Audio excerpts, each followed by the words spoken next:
Oh yeah, and we back, ladies and gentlemen. How we doing? How we doing? Welcome, welcome, welcome, and then happy early New Year. I'm happy, not New Year's, golly. Happy Merry Christmas and happy holidays for everybody. It's the week of Christmas. It's the week of Christmas, and what is Hanukkah? Is Yes. it? Day after Christmas, right? Yep. Hanukkah, yeah, man, yeah, man.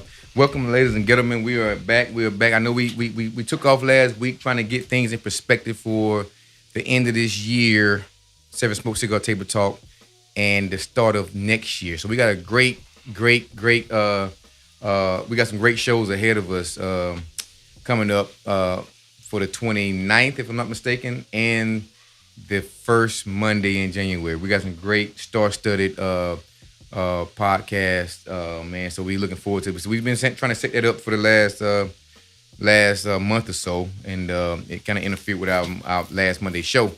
But we ain't doing it just because. We ain't just not having a Seven Smoke Cigar Table Talk just because. It's always something behind the madness. Trust me on that for sure.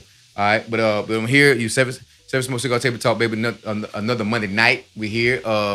I'm Cigar Law. I don't do it by myself. I'm here with my brother, my compadres. You know what I'm saying? What we got? Hey, what's happening? Sweet Jones in the building tonight. Yep. You got me, BYRD Bird. Okay.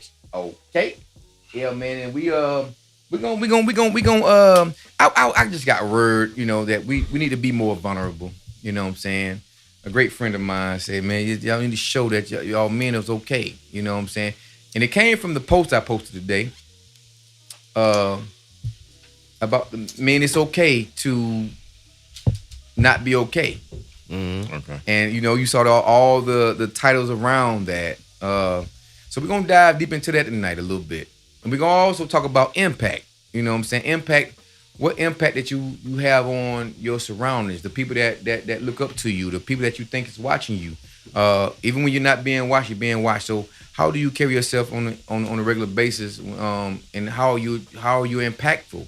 You know what I'm saying? What cup are you filling? What are you doing to be one impactful guy or gal? You know what I'm saying? We need everybody to chime in, of course. Men and women. This is for everybody. As a matter of fact, Seven Smoke Cigar Table Talk is always for everybody. It may be leaning towards one gender, one, and the other. But however, we're still here to touch everybody's soul. You know what I'm saying? So that's one thing. And what else I said? Why we trying to one up on it? One up The competition. that competition thing. Yeah, That right there, man. We're gonna start off with that one. But however, we're here, baby. You know what I'm saying? I'm in my Mr. Rogers sweater tonight. You know what I'm saying? I'm feeling real Mr. Rogers tonight. So yeah, y'all bear with me. Bill Cosby, Mr. Rogers, however you want to put it. You know what I'm saying? But and I'm smoking a pipe tonight. I ain't smoking no cigar, but I got some of the finest Cuban tobacco in the world. Yeah, I got some of the finest. Shout out to Pops, man. Shout out to Patrick, my guy Patrick, also Patrick Folsom, man. He blessed me with this pipe, and I told him I was gonna smoke it tonight, man. And shout out to Pops for the tobacco, man. That's been aging for like 2 years, and it's stiff, so it's gonna cause a lot of smoke. You hear me? It's real stiff, and it's gonna cause a lot of smoke. But it been aged pretty good, so we're gonna dive into that too, also, man. But yeah, man, we miss y'all, and I hope y'all miss us. But we here for another week, man, another Monday. And like again, we apologize for last Monday. However, we're back, baby. We back like we never left. It's going down in a major way. You know what I'm saying? You just see me, that's what it is. But you got my other brothers out back here, got my back holding me down. You know what I'm saying? We got Eli, Sweet Jones, and I Am Bird, you know what I'm saying, holding it down, man. We've been working all day today. All day. We've been working all day, man, back and forth all day today, man. Even if it ain't got nothing to do with the cigar side of things, man, y'all, they've been blessing me, so so I appreciate these guys, man, because they always come, they always show up when I need them, man. Lord have mercy. So I appreciate you. I'm grateful for you guys, man, for sure. You know what I'm saying? But we're gonna jump into our cigar moment real quick, man, and do our thing. But before we do that, man, we're gonna temperature check this thing real quick.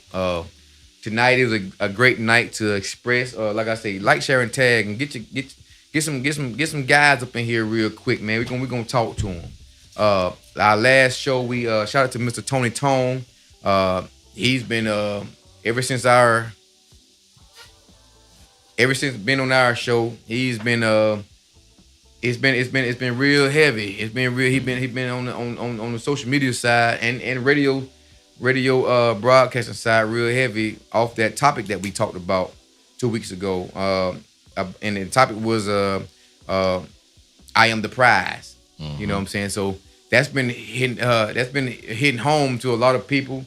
After our interview with him, it's been widely talked about. He's been on 107.9, the radio station here, the big time radio station here in Valdosta area, and I've seen that episode, that interview right there.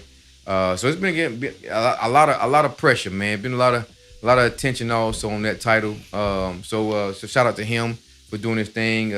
Very well explained. If you saw the episode, the interview, is very well explained. Tony Tone explained it very well. And even with the interview on the radio show, that was just the other day. Matter of fact, if I'm not mistaken. Yeah. So that even after that interview, I mean, during that interview, I hear the lady. I forgot her name, but she said, Ursula. I don't think you're the prize. I don't. No offense, and I wasn't offended, and I can sense some type of tension behind her response. As if she was had a guard up, or defensive almost.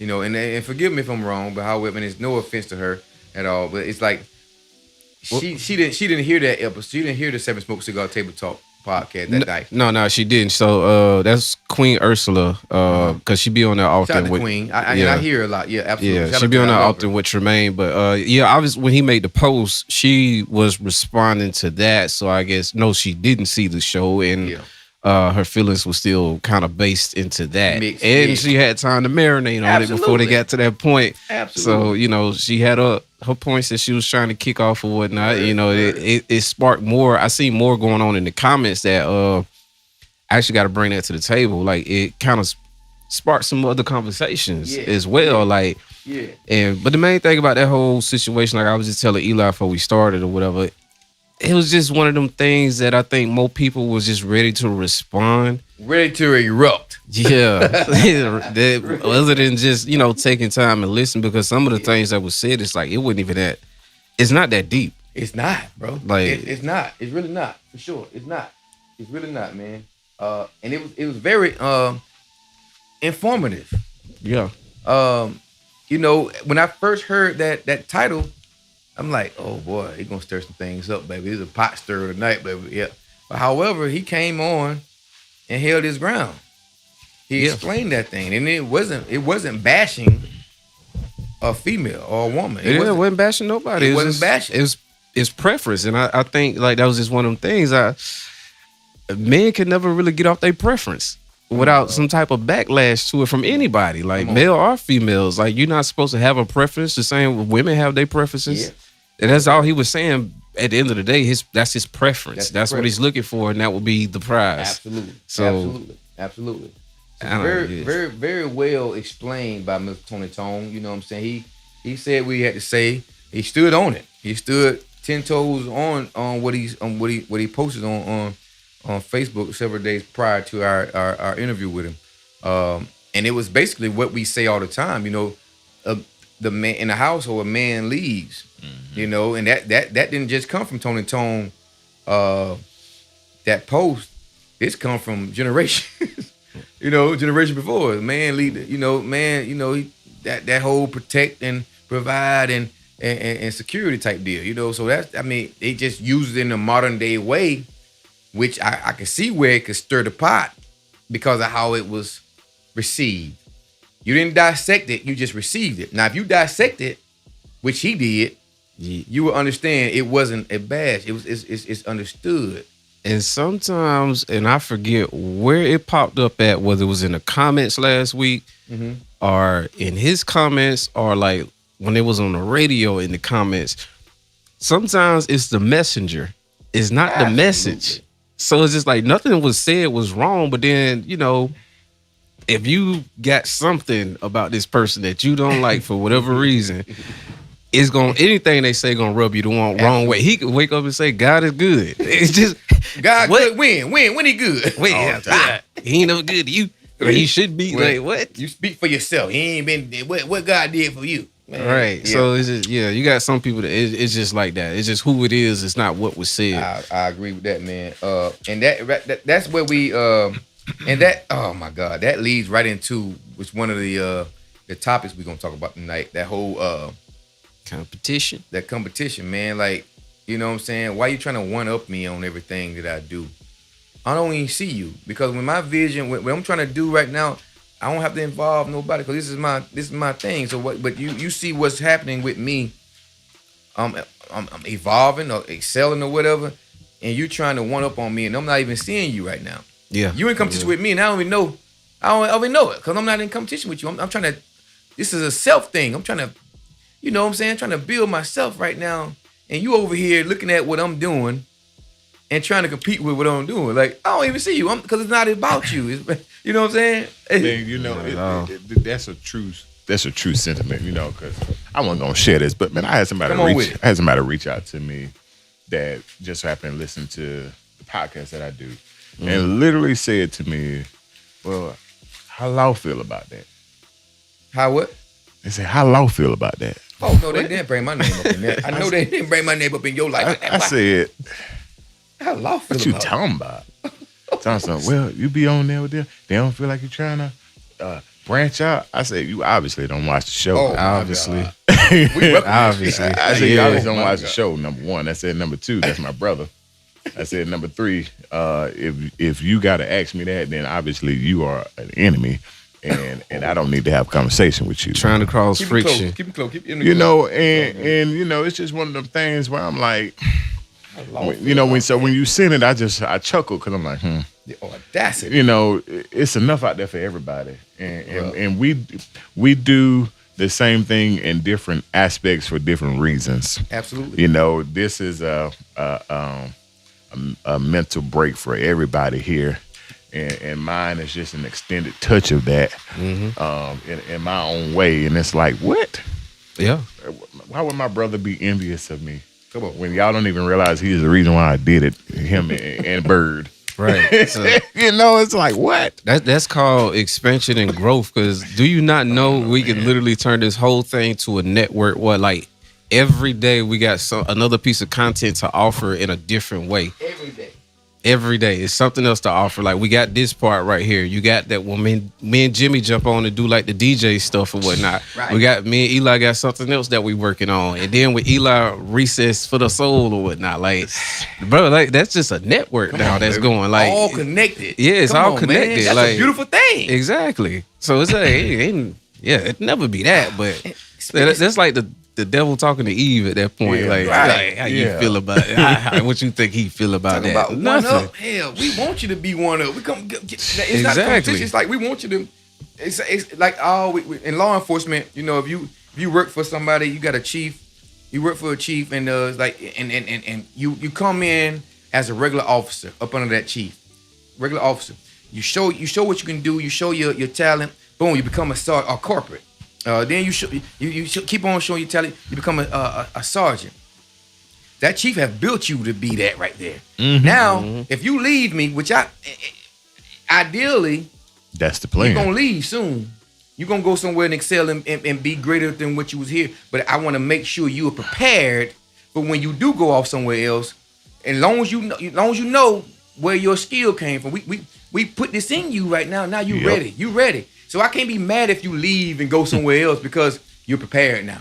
You put the work in. Now you're going to somewhere that's a bigger department that got better resources and opportunity. Hey, I applaud you, brother. Go, man. I just got a call today. This is real spit. God, dog, that's crazy. In real time, one of my guys just got hired at ICE for ICE rather.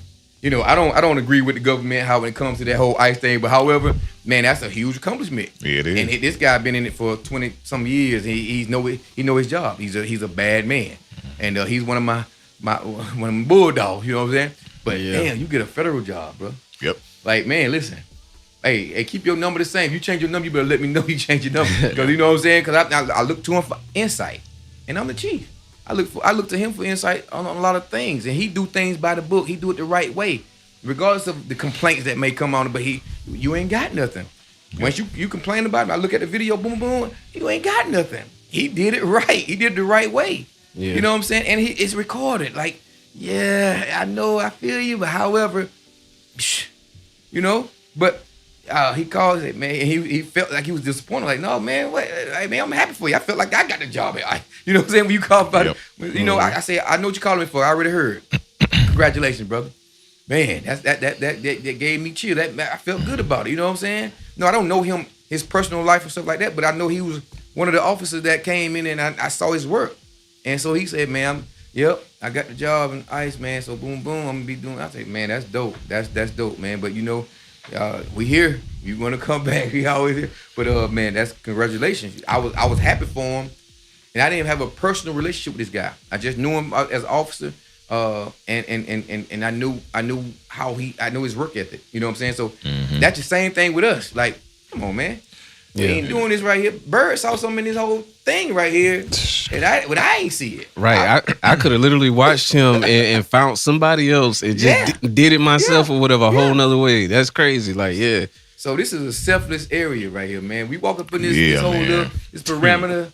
It's a selfless area, man. We love to see that. We want to celebrate with you. You know what I'm saying?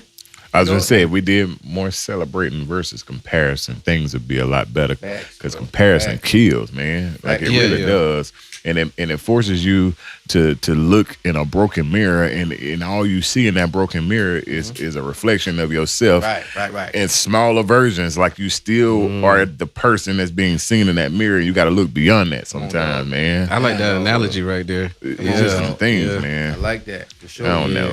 But I always celebrate my brothers. I could care less. Come on, man. Exactly. Man, soon as you sit in that fire, man. Look.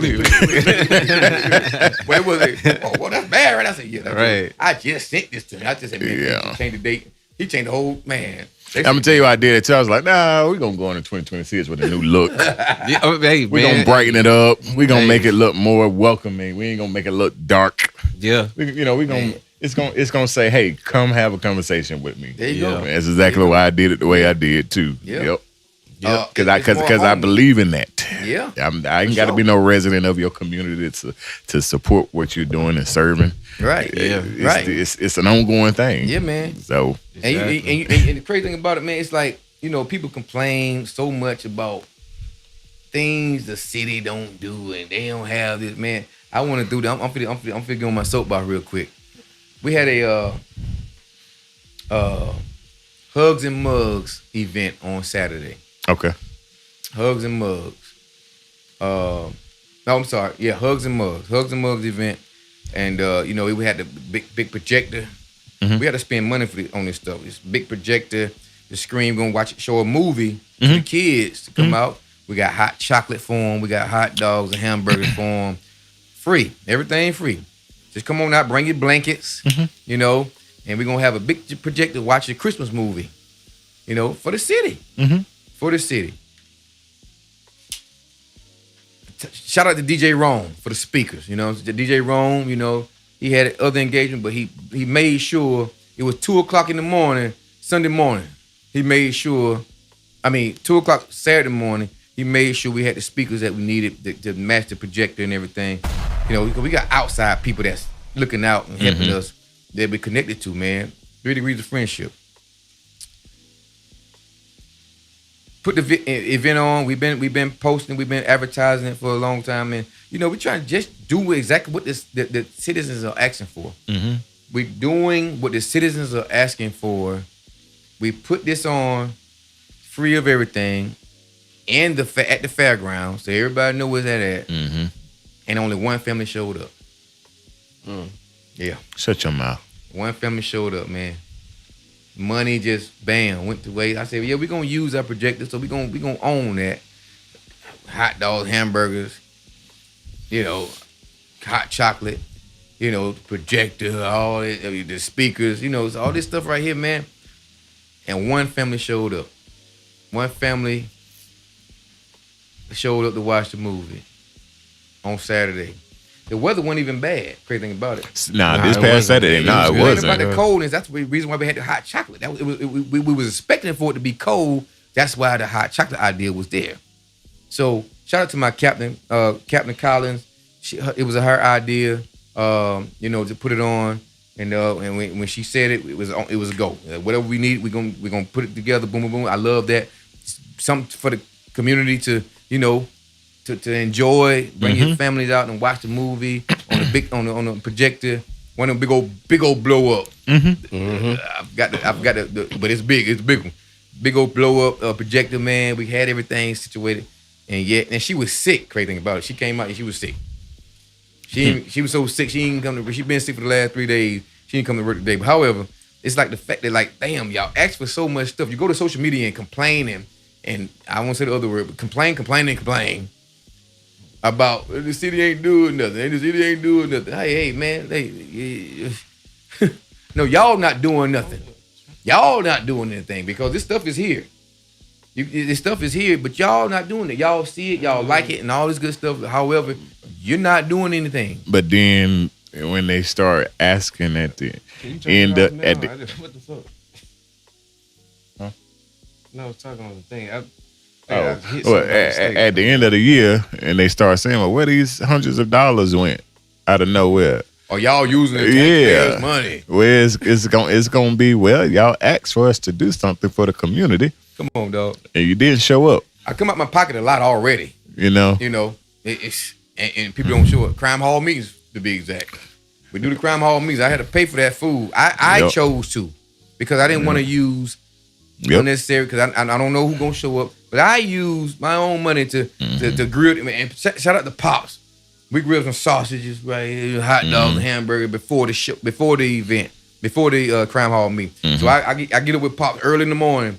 We grill these hot dogs and hamburgers or sausage or whatever, blah, blah, blah. Got the buns, got the potato chips, got the lemonade, the tea, the water. I do that on my own so I don't have to use the taxpayers' money.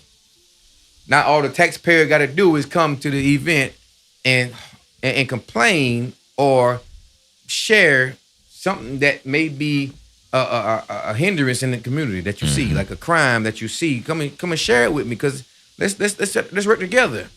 But you got some food right here. I know it's Saturday. I get it. I understand. But we do this right here because we see you.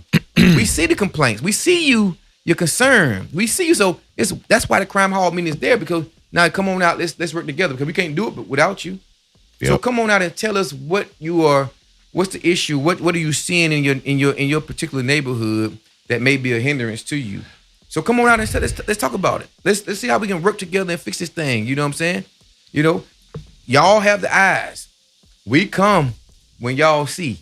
You know what I'm saying? We come when y'all see. So help us out. Help us to help you. I think it just goes back to like what Bird said. Sometimes people will find a reason to not want to participate because of who it is. And regardless of what the reasoning is, it's because of who's doing it. And when you talk about doing something for a community that we know you working hard to make safe. We don't know everything for obvious reasons because you can't disclose it, but the things that we are privy to, you're trying. And the only thing I can tell you and Captain Collins and the city manager and the mayor is to keep doing it.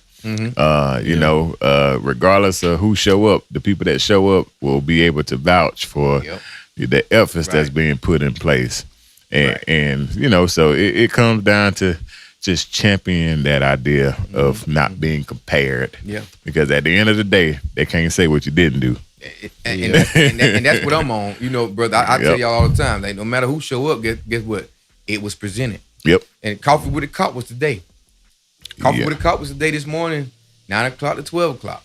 But that 12 o'clock is just like, if they're coming in after 12, shout out to Camellia Creamery and Coffee and Equipment, Downtown Equipment, that family right there. They from Colorado and they just blessed us. They allow us to host events there. So shout out to Camellia Coffee and Creamery, Creamery and Coffee in Downtown Equipment. They allow us to have the Coffee with a Cop event, which we're gonna continue to do. We're gonna continue to do for sure. You know what I'm saying? Cause they present more than just coffee. You know what I'm saying? So we're gonna continue to use them as long as they allow us to come there. You know what I'm saying? However, You know, you got about 3 or 4 people showed up. And school is out. I was about to say. School is out. That's why I put it on the 22nd. Because last time we did it, it was, you know, kids are in school, and so only grown-ups can show up. But now, put it to the point where, okay, we can bring the kids out and let's talk to the cops. Let's, you know what I'm saying? Let's have some coffee. You know, they don't know I was going to pay for all the coffees that came in there and sat down with us. But however, I ain't had to pay much today. No. Because it was the people came. So the crazy thing about it, I say that to say this, man, about all of these events that we putting on, and it's a police department right now. I can talk about several things that the city equipment is putting on for the community. But however, I'm talking about the police department. You know, it's like they've called our bluff for so many years, to the point now we're calling you out to show up to these things, because we're doing what you've been calling our bluff for so many years. But yet now, oh shit, damn, we've been talking smack about them all these years. They ain't doing it, but now they're doing it. But damn, now we gotta really show up, because I'm probably one of the main ones that been talking about this. This city ain't been doing it, but hell, I ain't showed up yet. Nah, you've been calling bluff for several years. Yeah. Now, what you gonna do now? What are you gonna do now? You can say what you want to say, but however, the proof is in the pudding. You remember what I was telling you on the way home when we was in Atlanta, on the way back to the house? I mean, you can always depend on people to complain about certain things, but have no others, no solutions at all. But you can always depend on people to complain. And then also, when you present it and it's being done, to also not support it. Yeah. So, but those who do will, and those who won't. That's absolutely. I think we done said that once a quarter. Yeah, for real. Yeah. So, and that's just the truth, man. For sure, bro. And I will say, for the ones that's tuning in right now, we got Miss Kylie Evans, Micah Head. What's up, brother? What's happening, y'all? OJ in the building. Talking too. Tori Butts in here. Shannon Tabor. She tapped in and said we support each other. Ace Paid in Full said facts when somebody was speaking. That's APD right there. That's APD right there. My guy, my brother. APD, what's happening? Atlanta Police Department. Come on now. FAMU alumni. What's happening? Dade County's own. You hear me? Let's see. We got GB in the building. What's happening, my brother? Gerard. Jameson Smallwood said, classmate, my guy. Man, don't lose heart. Even Jesus said that only in his hometown among family and friends is a prophet without honor. What? And that's facts. What? And Thomas Tyrone said, I love the idea, but that is not an unusual thing for this community. And Thomas, to me, that ain't nothing but saying that you comparing the old times to the most recent ones. And we talking about comparison. So if they want to experience change, they got to be it. Come on. Be part of it, baby. And Jameson came right back and said, and see, folks talk about the police being from their community to help improve relations. So now what is the excuse? Well, just you, baby. Jameson, they just don't want to do it. Hometown kid. People just want to complain. They just want to complain. That's it. That's all. And want a handout. Yeah. And I mean, what's more than coming out to get some free food and the free time to have your kids enjoy? If they ain't exciting for you, your kids. Think about your kids. Come on out, bring them out. Do something different. They ain't used to seeing. You know what I'm saying? Like, yeah. So man, shout out to Tori Butts, man. Shout out to Tori Butts. If y'all see that Equipment Police Department page, you see the action, the movement when it comes to the equipment, the city equipment page, the police department page. Tori Butts he's the guru behind the internet, the media. Any announcement, any updates, anything for you all to be updated on, if we're gonna be closed, or if it's a weather issue, he's the one that does this behind the scenes. He's a go-getter. Okay. You know what I'm saying? So shout out to Tori Butts, man, my guy, man. We grew up around the project, Quitman, Georgia. He went off military, and he's one of the hometown kids too. So he understand, he see it, he know it. Yeah. He know the city, he know the, you know what I'm saying? But of course, you got people that frown upon him doing his job that he was sent out to do. It'll be all right. Man, and they will be all right, because I ain't playing about him. You know what I'm saying? So but shout out to Tori Butts for sure, man. You know what I'm saying? I don't play about that one right there. Respect to you, brother. I will say Thomas Tyrone said, I could be wrong, but I think a conversation about getting the people more involved with community policing might be a better subject matter. Thomas, I will say that happens monthly. Our good brother Law does a crime hall in his community to invite the community out to have those type of conversations monthly. But it's the same result monthly. They show up if they want to, right? So the conversation is there, and you're not wrong in that. But as a witness to it, it's happening. But they're gonna show up for what they want to show up for, and that's all the negativity. Yeah. It's never anything positive, which we know. And remind you, I'm not complaining. Correct. Because ain't none of that, none of the no shows gonna stop the show. None of the no shows gonna stop the show, baby. We're gonna continue to do it. 100. You know what I'm saying? Cause we're gonna continue to do it. Matter of fact, this change came today. The crime hall meet will be right before the council, the city council meetings. The city council meetings is the first Tuesday of every month, at 6:30 p.m. The crime hall meeting will be at 5:15ish, 5:30ish. Right before the crime hall, the city council meeting. So we're gonna talk about the crime before we get into the city council meeting. So it won't be no problems. Y'all know the same day. It's gonna be the same day every month. Same day every month. Ain't gonna be switching up the Saturdays and stuff like that. We know we want you to have your Saturdays to yourself and to your families and all that good stuff. So we don't wanna take that away from y'all. But however, so now it's on a weekday after work hours, after 5:15, 5:30, we're going to do it at the same place. The city council meetings are being held at the Annex Building, 102 North Lee Street, 102 North Lee Street at the Annex Building. So it's going to be 5:15, 5:30-ish in that area. The crime hall meeting will take place.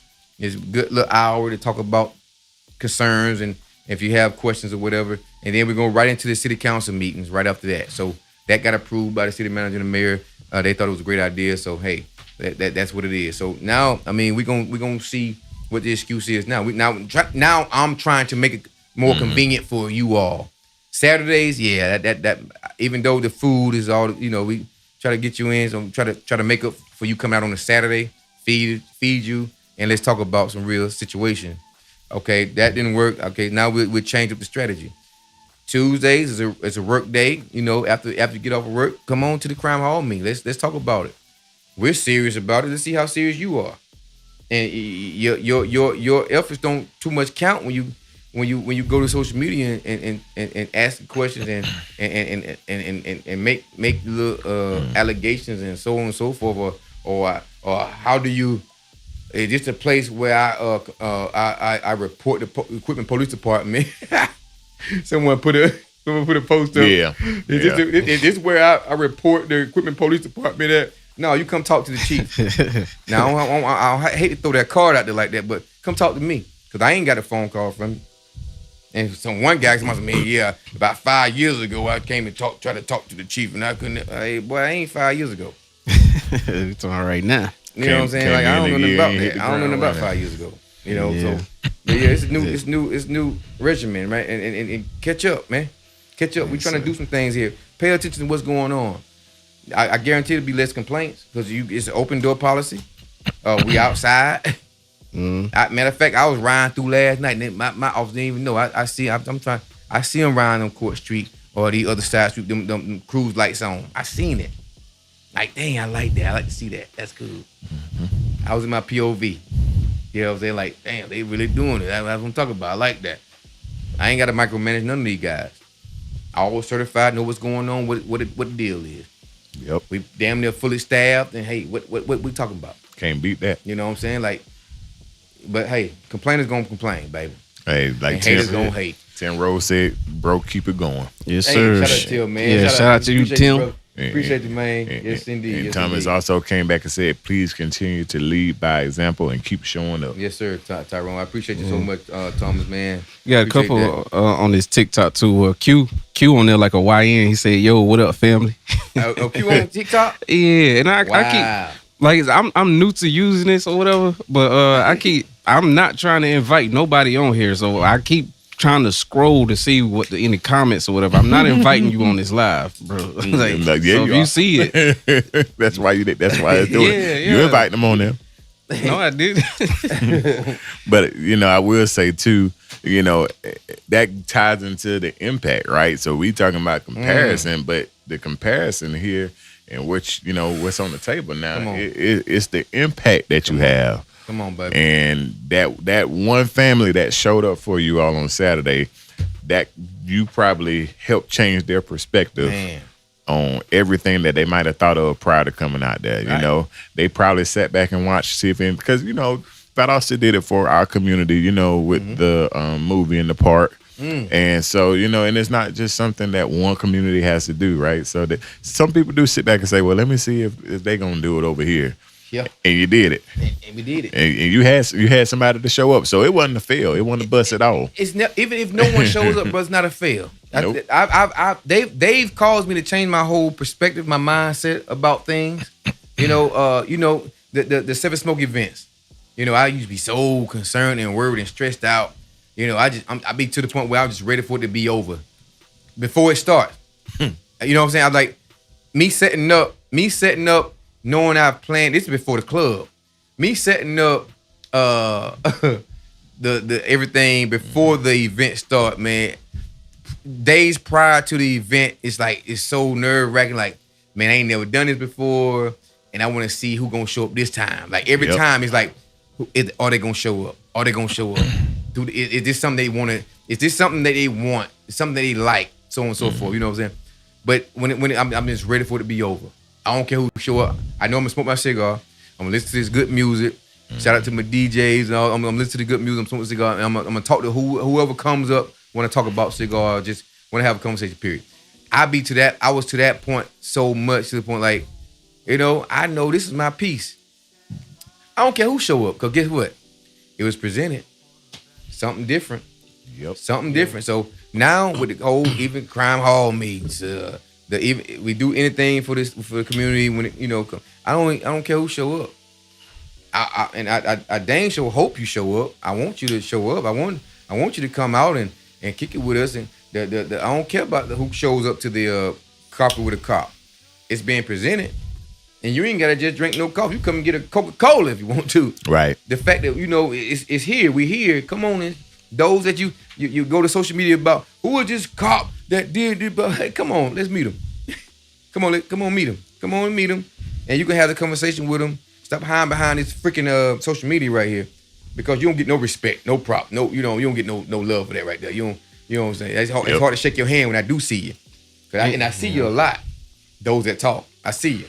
You know, they want to be seen. It don't get no results. You know what I'm saying? I see you, baby. You know what I'm saying? So be cautious. You know what I'm saying? You say what you want to say about whoever, however you want to do it with officers, police department, blah blah blah, the city. But there's a lot of stuff being done behind the scenes that not even supposed to be out. There's a lot of things being done behind the scenes just to please the community, please the city, it's a lot that election voting won't see. Because it's a lot of things going on behind the scenes that's good for the city that none of them jokers are seeing right now. That's why I don't. You ain't gonna see me down. You ain't gonna see me down because I know what's about to happen. I know the things are brewing right now. There's a lot of great things are brewing right now. So shout out to the county. They on board also. So there's a lot of things happening behind closed doors that a lot of people are not in tune with. They just seeing things. Oh, we're getting pulled over for this. Hey man, this is policing. You ask for policing, you got policing. You just don't commit the crime. You won't find yourself complaining. And I must say, a lot of these officers are new officers. New officers, don't know a lot of big wigs in town. Don't know a lot of things in town. A lot of people in town. They're new, fresh faces. So don't come up with my police officer. You know who I am? No, don't do that. Because that's it right there. That you just respect my guy for doing his job. Mm-hmm. Don't say, "Do you know who I am?" Or I've always done this. Hey, you've always got away with it. Correct. I'm sorry. I'm not sorry. It's a new dawn, new day. Man, come on, dog. You're insulting our. You didn't go to the academy. That hard work, man. That's still stressful. That's nerve wracking. You insulting that. The idea of me trying to be a police officer, going to the academy, that's you insulting that. Mm-hmm. My profession, you insulting that by saying I used to, I've always done this, I ain't never got. Okay, I'm sorry. You insulting me. Because whoever didn't do their job before, I'm here to do my job now. Like, don't bring that mess up about what you used to get away with and so on and so forth. Because the minute you turn a blind eye, the minute the GBI be coming in, probing and investigating. Come on, dog. Come on, man. Yeah, keep doing your thing. That mean you don't give a damn about my profession. You don't respect my profession.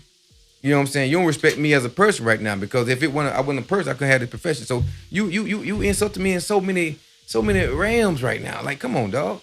I don't care who you are, what you got away with before. These guys don't know you. Man, yep. I want to say it so bad, but I'm not, because it's just you done said it. They hear you. I don't want to give them. It's a particular person that understood. So we can read between the lines. Absolutely. So don't do that. That right there, and then demand people call the chief. If he ain't answer the phone, text him. I'll call you tomorrow if I feel like it. Because that's not how you approach. No, we all human around here. Just because you make more and got on this tax bracket, no, buddy. We're human. We're gonna respect each other, everybody, like we're supposed to. Hey, Bird, next time they say call the chief, Law gonna get that call. He's gonna say, yeah, put me on speakerphone. He's gonna say, hey, lock him up. Lock him up. You stupid. Lock him up. Hey, did he break the law? Okay. Hey, do your job, but I got you. Hey, I have a conversation with him when you get out of jail if you need to. Tim Lestane checked in on YouTube. Peace to the Divine Framing. Said, what's the build? Yeah, it's happening, babe. What's happening, man? Crazy thing about it, man. Like I'll take the flack for my officers, man. If they're doing what they're supposed to do. They know I don't micromanage them. They got this profession. They are certified. They know what the job is. They understand. So I don't have to be over their shoulders, man. You can't. No. It's a lot of the things that happen is police discretion. Yep. However you feel. If you want to give them a warning, okay, give them a warning. If you want to give them a ticket, give them a ticket. You know what I'm saying? I had to tell them, like, man, loosen up a little bit. Because boy, they've been doing their job. To the highest level. They've been doing it. Like, yeah, they gonna come get you. They pulled me over. Oh, yeah? One of my guys pulled me over. Didn't know my POV. Didn't know my personal vehicle. And my tent is dark. Yeah, my tent is illegal. Yeah. My tent is. So yeah, I saw him pull out. I said, yep, he about to get me. And I know who it is. Yep. And if we rolled up from BTW funeral home, he came out of that area right there. And he followed me all the way to the first red light, multiplex. So I said, God dang, I'm gonna make a right real quick, going toward the other house. As soon as I turned to made right, the light came, I said, dang.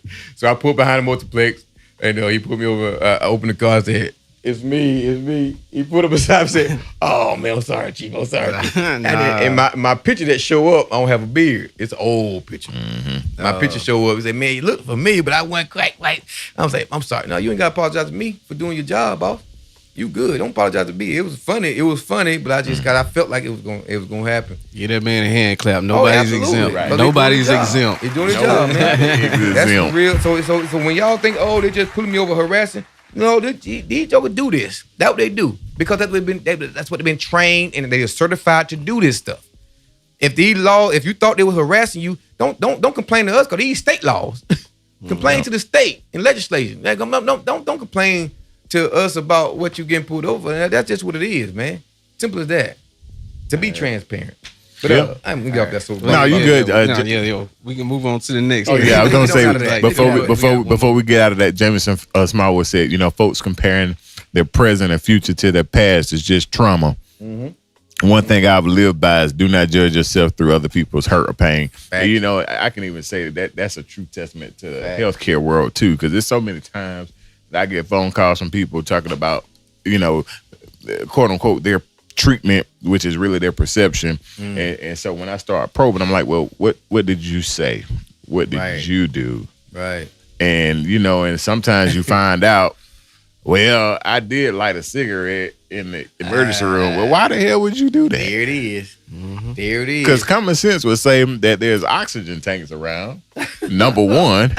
Number two, you ain't even supposed to be smoking in the hospital or around it. So, yes, they did take your property. bro, and destroy it. Because why would you do that? I get that, You know, and it's crazy. That's it. Like, That's it's like it.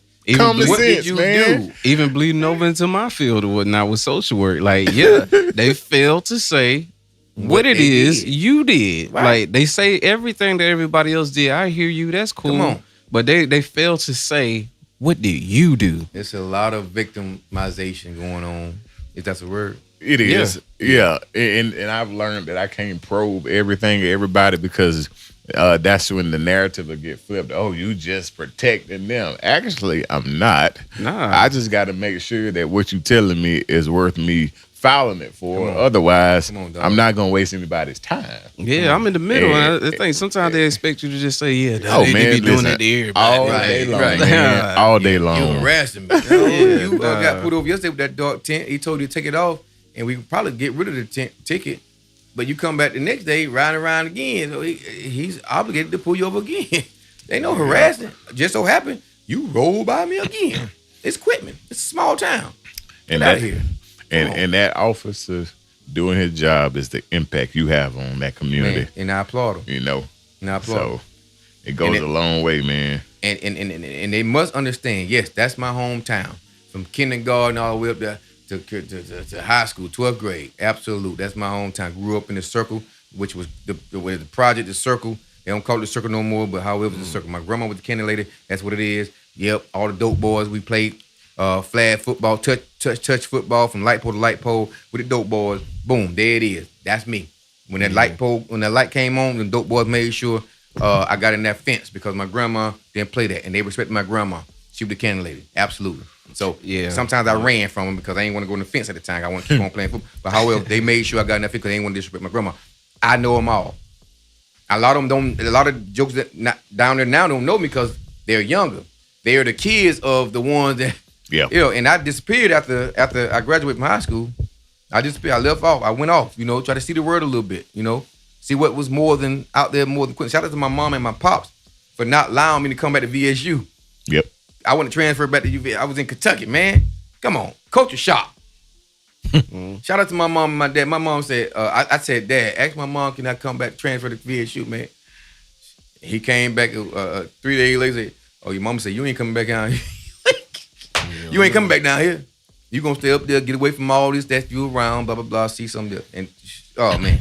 Remember evolution. That's man, all. I give them all the props for that, man. Much respect to moms and pops for that, for not allowing me to come back. You know what I'm saying? So and it changed the best 4 years of my life. It ended up being the top 4 years of my life. Me staying in college, them 4 years in Kentucky, man. Just different cultures. You got in that school particularly. You got everything. You got majority, you got PWI. It's majority, but you got other cultures and creeds walking in that bad boy. You know what I'm saying? Yeah. I met some great people that I still have a relationship with to this day. And that was 2006 I graduated. In 2002, 2006. And these are some guys still close to me. Shout out to Gerard Brown, GB. Mm-hmm. You know what I'm saying? The Brown boys. Mm-hmm. You know what I'm saying? Them guys right there, them my guys, for sure. To the death, But go ahead. No, man, not to stop you from going, I'm just saying, the wheel get to turning. So, since we've been on tonight. Yeah, we did nothing we said we're going to do. No, yes, we have. We have. We got to move to the next. No, we have. Yeah, and I was trying to lead into that and say, everything that you have been expressing is literally leads to the next thing, and that's, hey, man, it's all right to not be okay. It's okay not to be okay. Because sometimes people don't see the behind the scenes, and us men, particularly because that was the request tonight to get the men in here, is that we put on a facade that we are okay, because it's not that we are afraid to show emotion. It's right now we can't because we are consistently problem solving. We can't afford it. Can't afford it, trying to figure it out. But do we cry? Yeah. Definitely. I have plenty of days where the weight of the world, I just go sit outside and just breathe. Yeah, man, you have to. just breathe. If it's outside or in the shower, you know, and you know, and or what they say when it rain outside. You stand in the rain. Stand in the rain, man. And you know, it's so funny because, you know, Rachel, she'll pay attention. I'll disappear for a little minute. She come find me outside. You okay? And I just be like, you know, just trying to breathe. Yeah. And you talking about 4 weeks straight, my household was sick, man. And that was a lot. And then to work and trying not to get sick or taking care of the sick. The sick. Oh my it's God. heavy. Like me and Bird was talking offline before we started tonight. It's been a lot mentally, not in a bad way, but just so when you sent that today, I'm like, God, dog. You know? I was hoping y'all because responded to you know, been checked out for what 2-3 weeks now. Yeah. Just time flies and you don't even realize it. When you said that, man, I was for 3 weeks. I was like, I get it. I understand. You know. Bro. So yeah, that's another reason why we didn't do it last Monday. Cause it's like it's just the time. I don't know if this. I don't want to blame it on the season, but just need a break. No, it's the season. It's God, dog. But, Bro. yeah, It's the season, I mean, I was actually about to text you before you sent that to me. Like literally, I had just opened my phone. I was about to text you. Today? And you sent me that text. No, last week. Last week. But it was good though because I wasn't feeling good, man. Yeah. I was like, I was sick. You probably And I still was hear about it a to little see bit, that like text today. But somebody, little birdie in my ear, said, "No, you can't go 2 weeks back like that in that midnight. That No. you got Yeah, people no. that kind of look forward to it. It's my Monday night. I don't have nothing else going on Monday night, so we need to. Man, shout out to Amber, man, city clerk. That Amber said, man, we look at it. We look at it. We all look at it. We all look at it. Oh, that's good stuff. My grandma, my cousin, we look at it. We want to see. Sorry for cussing, Grandma. That touched me like that. That touched me, man. You know what I'm saying? Yeah. Cousin Barbara, you know that touched me a little bit. So that's how we gonna do it. So that's when I sent y'all that stuff. Yeah. And I said, y'all, it's a go. Let's do it. I ain't even asked y'all what we doing. I just said, this is the topic for the night. Well, I ain't want to know. Well, the first half of that message, I said, oh, hell. I said, well, I responded to you. You just don't know because it was mentally. That was the first message I seen this morning. Mentally. I stopped everything I was doing in that moment. Y'all busted thing. It responded to me last when I sent that thing out a few days ago. I said, they didn't must didn't like it. Oh, they don't want to do it Monday. Man. No, me and him did the same thing. Like I was doing something. I seen it and I should have waited before I opened it up after I was finished doing what I was doing. I forgot to go back to it. Like, yeah. But I was literally finna text today though about it. But then you didn't text yesterday. I was was like, saying man, that they just ain't want to do it. They ain't gonna want to do it. They ain't gonna want to do it. So I ain't gonna hit you individual. I'm gonna hit y'all together in the group. I'm gonna say, Bird and Sweet Joan. This is what we doing tonight.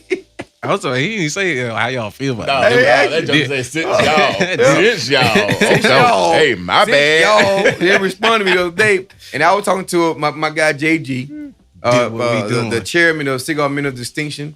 I was talking to him, and we talked about impact, like you always have done. You know what I'm saying? I always talked about impact. We talked about the club and how things are going with that and all that good stuff. So he gave me a lot of insight, man. So that when I text y'all that, it was in the middle of him talking to me.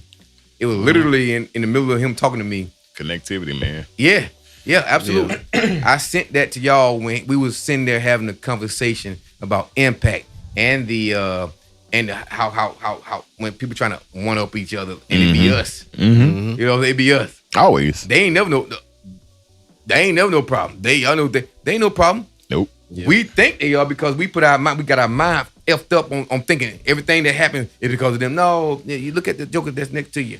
That it be that. So that one up thing, that's what we talking. We had a 6-hour conversation, bro. 6 hours. And I'm gonna meet him tomorrow. He gonna fill my cup again. It's one of them things, man. Yeah.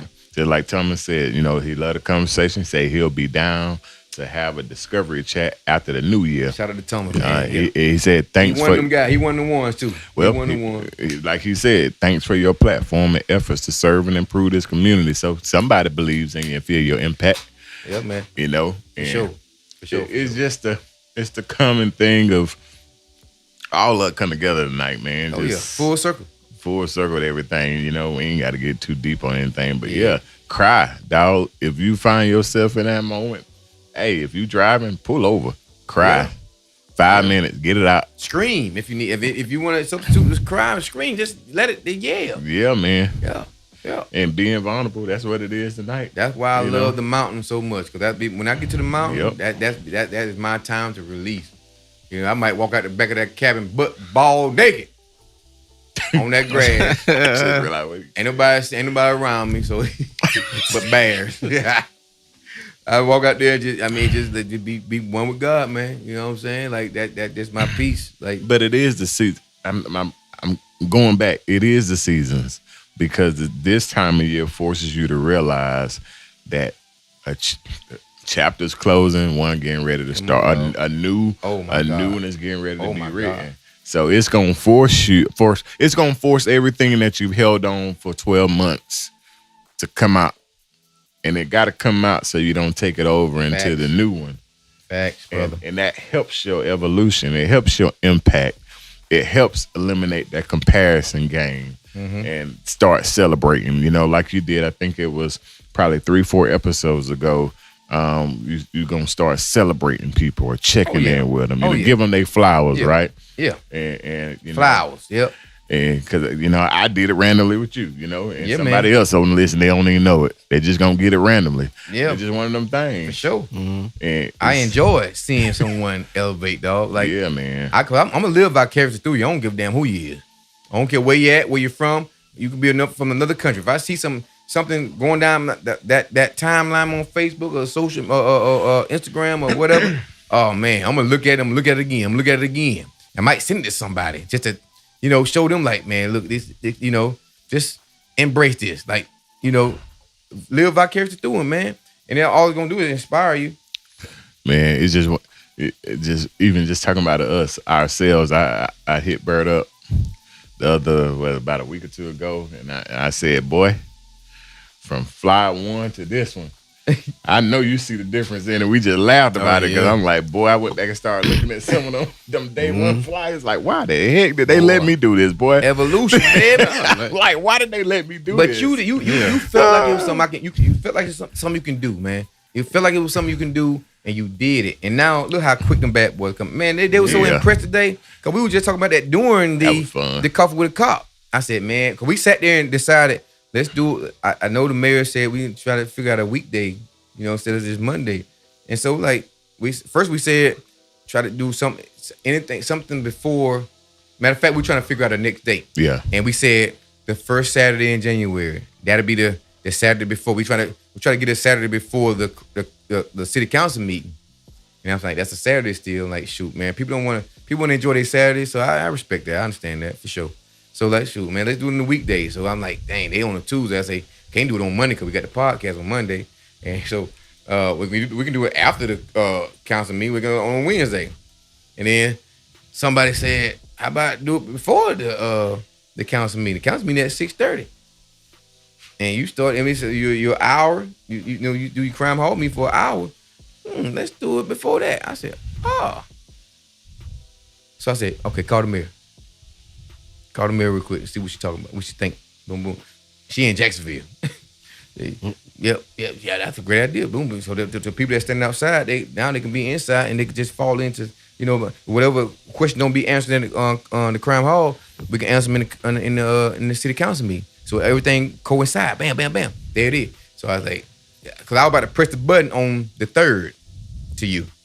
But right before I was about to press that button, I said, they started talking about that. So I said, okay. So I took off the 3rd and and that's why I was late saying, make sure you put on there every first Tuesday of every month. Yeah, that was part of that whole delay part. So yeah.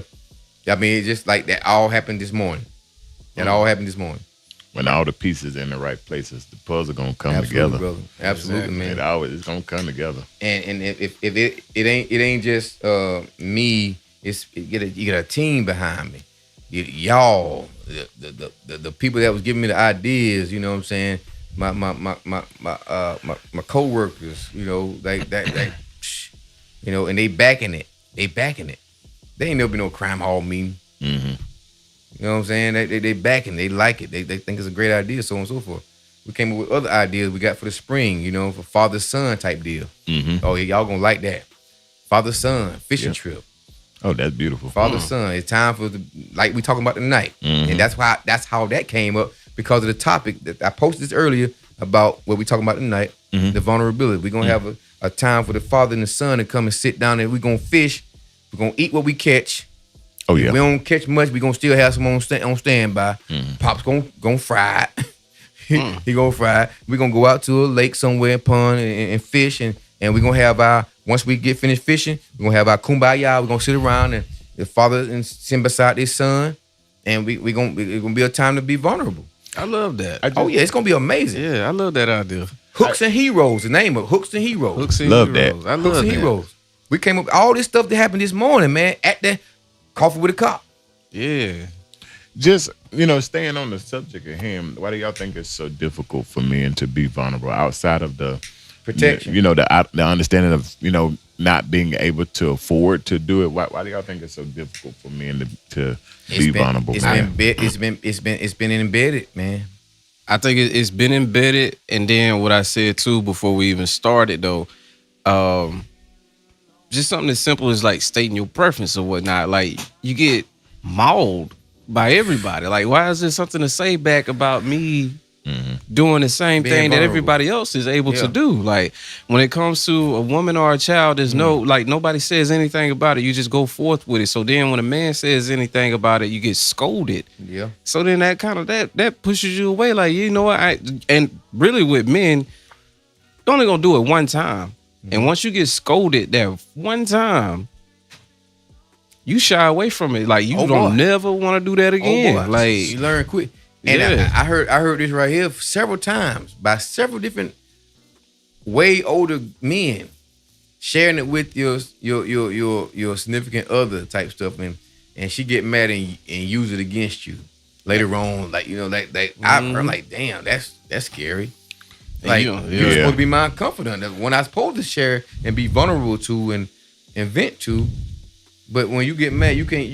I know they say that women are more emotional. But so your emotions take over your words, and you start saying stuff in front of people, outside people, that you share it with them, deeply share it. With them. Like damn, like they'll never want to do that again. It's like trauma. That right there, it's trauma. Trauma. It's Bam. trauma. I was about to say, Hit you. because Trauma. I know your background, and I be probing you a lot because that image that you showed, Bird.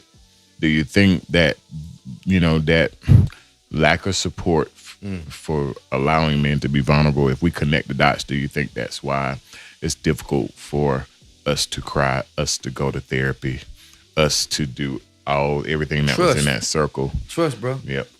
It's trust. I think we can say everything. It's just my perspective on it. We can say all the reasons why we don't do it as men, why it's hard for us to do it. We can talk about the generation type stuff, all that good stuff. Because I'm sure back then it wasn't that issue, but now you got social media. It's like even more less trust.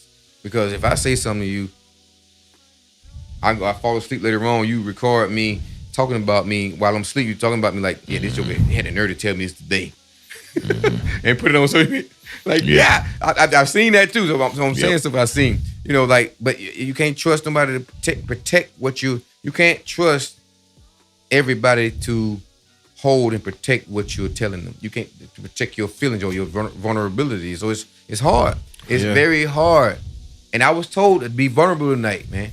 I was told you need to be vulnerable tonight. But my follow-up question is, just as easy as it is for us to say why we aren't doing it, shouldn't it be just as easy to start? Say it again. Just as sure as we're sitting here explaining how easy it is not to do it, shouldn't it be just as easy to start? It should be. It should be. So that's what we are tonight. Yep. That's what we are tonight. That's why we're here. Right? That's why we're here. What up, brother? Hey, Diggity. Hey, that's why we're here tonight. To speak on and to give others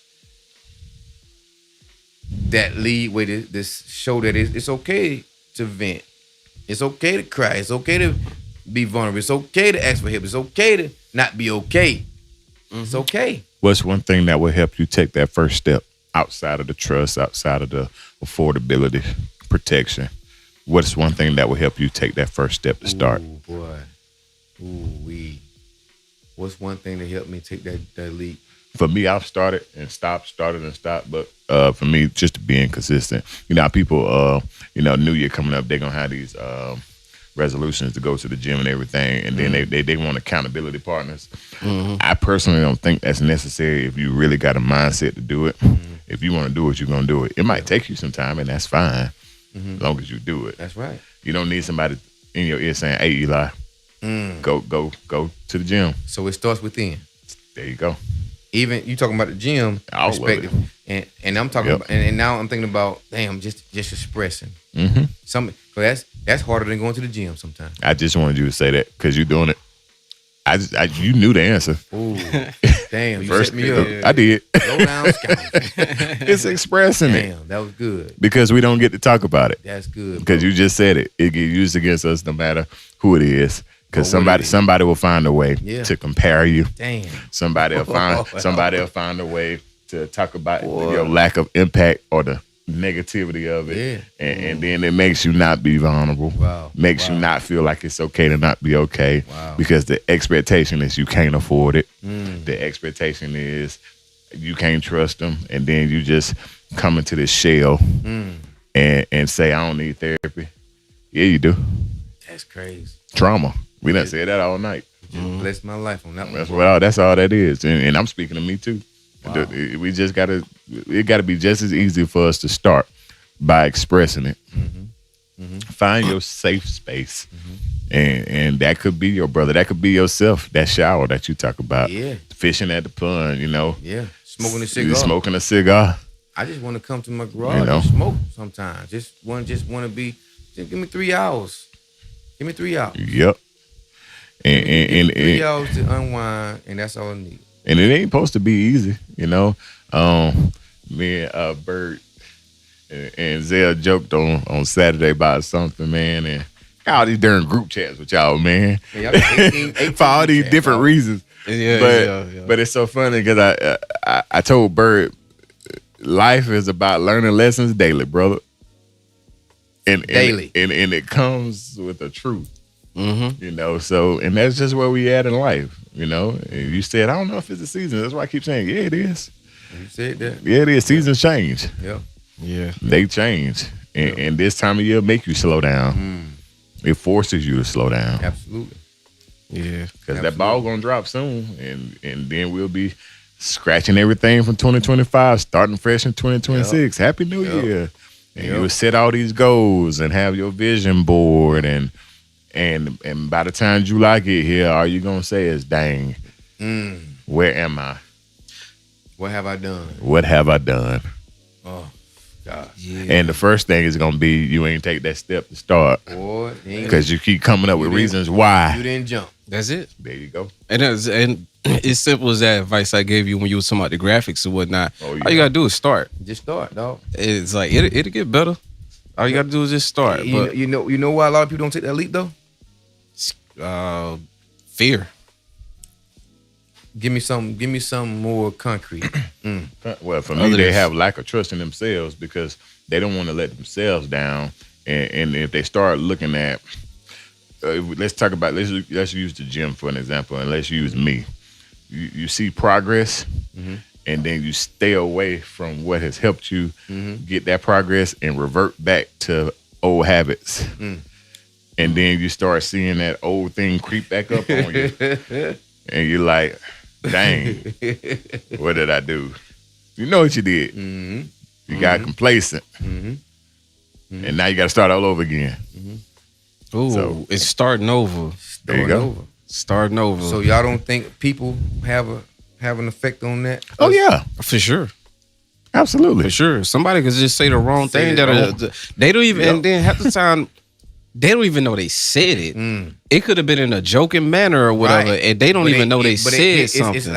It's a old trauma or something that you just triggered. joked about. Yeah, not knowing. Damn, that's what I've been trying to. I was fighting that internally. I was in a different way, right? I was fighting with that internally or whatnot, but you said it and you meant no harm. But I definitely took offense to it, and I don't have to say nothing about it because I know you didn't mean nothing by it. but you hit my soul because that's been inside me for a long time. Because people don't be aware of themselves that they going through that same pain. Yeah. They just find humor in it when you express it because they try to joke their way out of their own reality. Their own boy, and their own trauma. Yeah, they try to. Yeah, absolutely. Yeah. That's it. That is so it. Wow. Yeah. I want to hit that one comment. Yeah. I want to say something too about the vulnerability part. Okay, yeah. Tim Rose said, "Bro, I learned that you can't get time back. You lose. So you got to start with self. Therapy will work, bro." And that is 100% correct.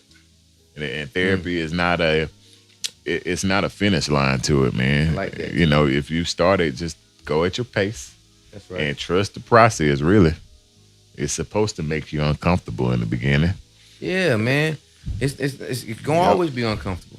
Yeah, it's gonna always be uncomfortable. Anything that you evolving in, man, y'all, man. Like, I don't want to talk about the Bible, but Job, he was the most faithful. Yep. If you want to talk about the book of Enoch was one of the most faithful also. However, Job, they didn't take that book out, but however, he was faithful and he wanted to give up because everything seemed like it was going against him. Everything was against him. You know, he lost everything. But that showing that deep down faithfulness, believing in what he believed in and not turning his back on it. How many of us can say they can be Job? And today's time, True enough. boy. And you know, I think I correlate a lot to music, and I sit here and I think one of the greatest songs ever written and sang by R. Kelly is "The World's Greatest." I think that's the song he did for that Ali soundtrack. Shout out to R. Kelly. Just the lyrics of that song, you know, it says a lot, you know. Yeah.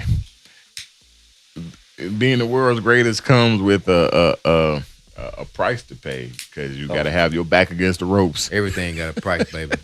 You got to have your back against the ropes, man. Fight your way out. Bob and weave, baby. Fight your way out. Literally, what I was about to say. Fight your way out, man. Fight your way out, man. And everything that we're saying, man, it all comes from within. You got to block out everything outside of within.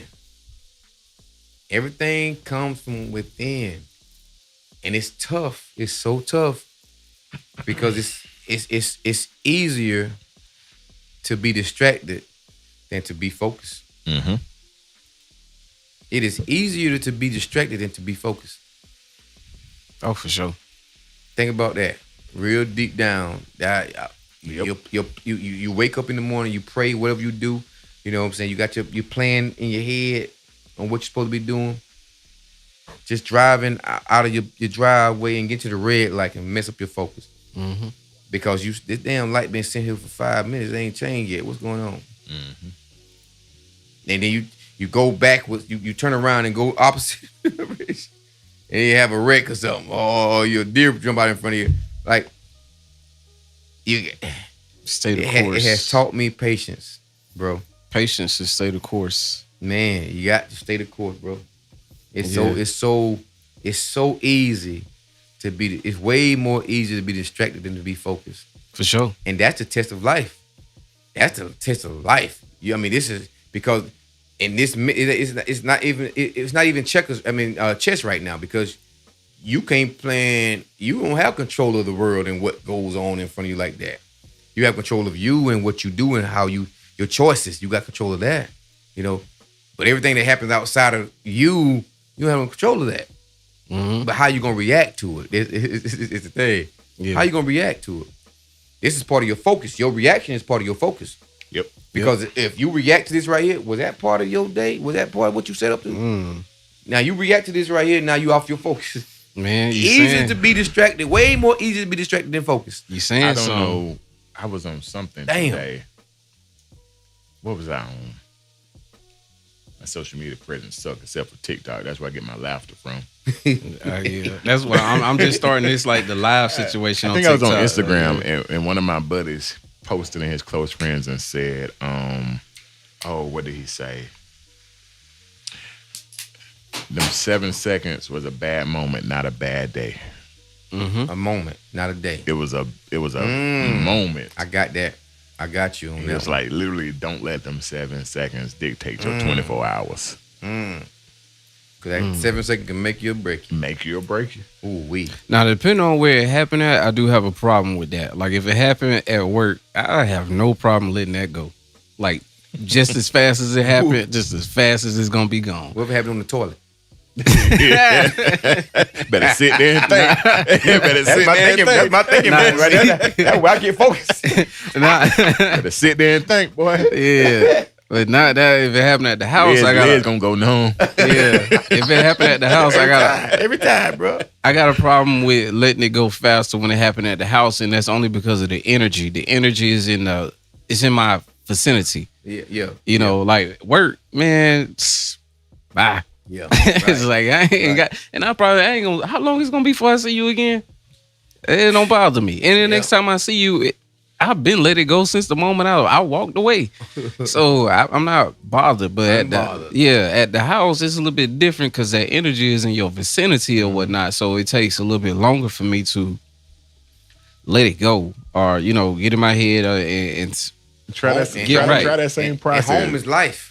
Yeah, it's your life. Like, and it's right there in your face. Yeah. Like, you know what I'm saying? And the only thing I can do, get in my car, drive off for a little minute or whatever the case may be, but I come back, is that energy is still there, like in a sense. Like, so that's why it makes it a little bit harder for me. But I'm still going through it and learning my own tactics. As we all are. And guess what you do? The same thing you do at that job. Hey man, I ain't worried about that. I gotta see you in a few seconds. But it's gonna be all right. Whatever. They come behind you. Move on. I'm still finding it out though. Like the trick to the trade of it all. Like, but what I want to speak about vulnerability though. Yep. I see it. Well, you go ahead and say it. Go ahead and say it real quick. Yeah, Tim said I was told today to take me a good shit at 11:55 New Year's Eve, and don't take none of it until the next year. Shit is a toxic waste. Yes, it is. Hey, I like that now. Oh man. Because if you don't, you're gonna be coming to the hospital to see me for a bowel obstruction. They're gonna have to clean you out. If you ain't released yourself at least once a day, man, boy, you better go see somebody about it. I got a detox wait for me. Boy, I got a detox wait for me. Was it what that is? That magnesium citrate? Is that what it is that'll get you? Better do something. Gonna clean out my lung, my intestines, everything. It's a food. You can't take it. You can't take it but once a month. I don't need nothing like that. You can't do it no weekly or you say it's so strong. Once a month, and I got a subscription on that bad boy. Yeah, Law being vulnerable right now. Yeah. Hey, I'm just letting you know. I don't want to be full of nothing. Understood. Yeah, exactly. Especially not that. Hey, it helps my mental, helps me think clearly on a regular basis, helps me make good decisions. And health is wealth, baby. Health is wealth, man. I need to be clean and clear minded so I can know how to react to people when that bull crap. I can think clearly, all that good stuff. So I want to make sure I'm able to run around with my boy. You know what I'm saying? So I'm trying to get on that level right there for sure. You know what's crazy? You constipated, and they're like, "Man, Law full of shit." You right. You right. You right. I am. I need to working out now. might need an enema. And they don't know nothing about your life. Be right. You might be right. Hey, I may be. Yeah, I may be today. Yep, you said it. What's that thought of vulnerability to you, Bird? I kind of knew before, but speaking on it, like when my dad passed in 2020, that taught me a lot. Okay. Like real quick with that vulnerability part, because then I started reflecting back on like, man, it was still a lot more that we needed to talk about. I wanted to talk about. There was times like a couple months ago, I was just sitting in my room, and it was just something that I only wanted to speak to him about and nobody else. Feel you, dog. And it's just like, not having that, it's just like, man, now I just wish like I would have been more open and had those conversations. So when that happened, and then COVID happened at that same time, luckily, thankfully for me, that really saved my mental or whatnot a lot, because I was able to just be by myself. The whole world stopped with me. And usually when people go through stuff like that, so many. Your world stops only, and the world keeps going. But at that time, the whole world slowed down with me. So I was able to deal with it a little bit better. Yeah. You know, but then at the same time, I wasn't gonna shut up about it either. Good. Because during the funeral process and everything like that, like, you know, standing strong with that, like everybody was saying, be strong, cool, doing it. When I got home to myself or whatnot, nah, I ain't. That sounds real loud. Yeah, I'm not going to be, and I'm not gonna be quiet about this either. So I talked about it in various ways or whatnot. Like I'm not holding on to this stuff or whatever, man, because I know it's gonna eat me up. Yeah. And I got offers for like grief counseling and all that stuff or whatever, and I still might go. That was then, it was free and all that stuff or whatever, but I didn't do it then because I found like in my own way I was healing myself in my own way by being vulnerable with the people who were closest to me or whatnot. Like, you say you love me, we friends, you ask me how I'm doing, I ain't good. Let's talk about it. You want to hear about it? I ain't good. Yeah. So, you know, I talked about it. Like, I got it off. Yeah. You know what I'm saying? It was still in other ways. Like, it still hits in different little ways and stuff like that. And I know you're not going to talk to nobody to death about it at all. But, you know, I dealt with it in my own ways. And I'm good. No pun intended. Yeah, I'm good about it. Like, coming up on 6 years, at top of next year or whatnot, good about it. But, you know, there's moments, there's times, and I'm not afraid to say I'm not okay. But it's only if you okay with hearing me for a second, no matter what it's about. Like, you know, sometimes like after we don't finish the live or whatnot, I don't spill it on you. Oh yeah, it comes out after it. Hey, everybody that's watching right now, like, share, and tag, please. Hey, after this show is over, this show still goes on. I want y'all to know that. But we have a time limit, of course. But the show still goes on with some very deep conversations at times, man. It's like we may end at 10:30, but we may get out of this lounge right here at 12:30. Right, because the conversation, this ain't no facade. This ain't just no show, y'all. You know, we just got cameras and microphones and everything. But however, this is a bond for one. Let's make that clear. So we ain't no strangers and all that crazy stuff. So, and our real life, everyday real life, we know about. We discuss this stuff. So the stuff that we talk about on camera and on mics and all that good stuff, you know, it trickles into after the cameras go off. Yeah. You know, because we are feeling this stuff in real life. Like when I sent that to y'all earlier today, like, okay, let's talk about we gonna have this shit. Man. Yeah, that's why I like sometimes I'm not afraid anymore. Like since that happened, and I got like I remember telling Jimmy early on at that point in time when all of that happened, I was so frustrated with that be strong. Why I gotta be strong and everybody else gotta get to be weak, quote unquote. Like you get to do this, you get to do that, and I gotta stand here in it and be like that. Like, no, I don't like that. So that's like since then, when anybody else that has somebody that passes away, there's certain words I stay away from. And my homie J Mac said the realest thing to me or whatnot during that time. And he said, bro, I ain't hit you up. It was about 2 weeks after the situation and stuff like that. He said he came to my house or whatnot, sat with me, talked with me for a little bit or whatever, because he wanted some books and stuff that my dad had. And we sat and talked for a while. He said some of the realest things that I heard or whatnot. He said, bro, I ain't hit you up because I ain't know what to say. Because I ain't never been through it. And I didn't want to hit you with them same words that everybody else say, be strong, my condolences. I cannot empathize with you because I ain't been through it. Exactly. Why fake it? Exactly. So when he said I said, bro, you just said the realest thing I heard. Like, bro, like, because everybody kept saying the same stuff over and over. And I talked to Jimmy too as well, and I laid out my frustration with him at that point in time, like what I was feeling about everything and his perspective, what he gave me or whatnot. You know what? Now that, bro, I can't even be mad now. Like with what you just told me, I'm not mad at them no more about that. Let that go as soon as he said that. And it was like, cool. Like, this is my perspective. This is how I'm seeing it. And I'm feeling like nobody else is seeing that. Come on now. But I'm saying it though. Like, so I'm not afraid to say anything to anybody about how I'm feeling about something. Now, are you going to listen and respect what I'm saying? That's the thing. And that's what's going to make me look at you differently. And just, you know what? I ain't going to do that with you. Right. Hey, but you know, this year was year 6 for me, and so I feel you. Boy, I stood in the living room one day, and I just started crying. Rachel said, "What's wrong?" I said, "Girl, my dad ain't got no business being dead, just out of nowhere." Exactly. Wow. I took the wind out of her. She didn't know what to say then. Oh yeah. And then I chuckled after. I was like, "My bad," because she's like, Boy, it happens like that. she's like, "Can't you? I'll be mad at you too." Right. Exactly. What you want me to say to that, man? She's like, I'll be covering myself like that. Look. hey, Say that, man. hey, man. She said, "Oh, What you want me to say to that, oh man? my God, why would you say that like Yeah, that?" like come on, dog. And it was a laughable moment, and I'm like, you know what? You're right. That definitely came. I said that came out how I felt. Because I just, everything that's happening right now, I'm like, boy, he ain't got no business being dead. I'll give you So, a similar one. I'll give you, man, it's about 2 months ago. And I check with Pops on a daily. Y'all know that, man. But Pops went home this day. And so I stopped at Avery. And I'm like, my mind is like unstable. Mm-hmm. Okay? Mm-hmm. Straight up unstable. And it's a transparent and vulnerable moment, I guess, right now.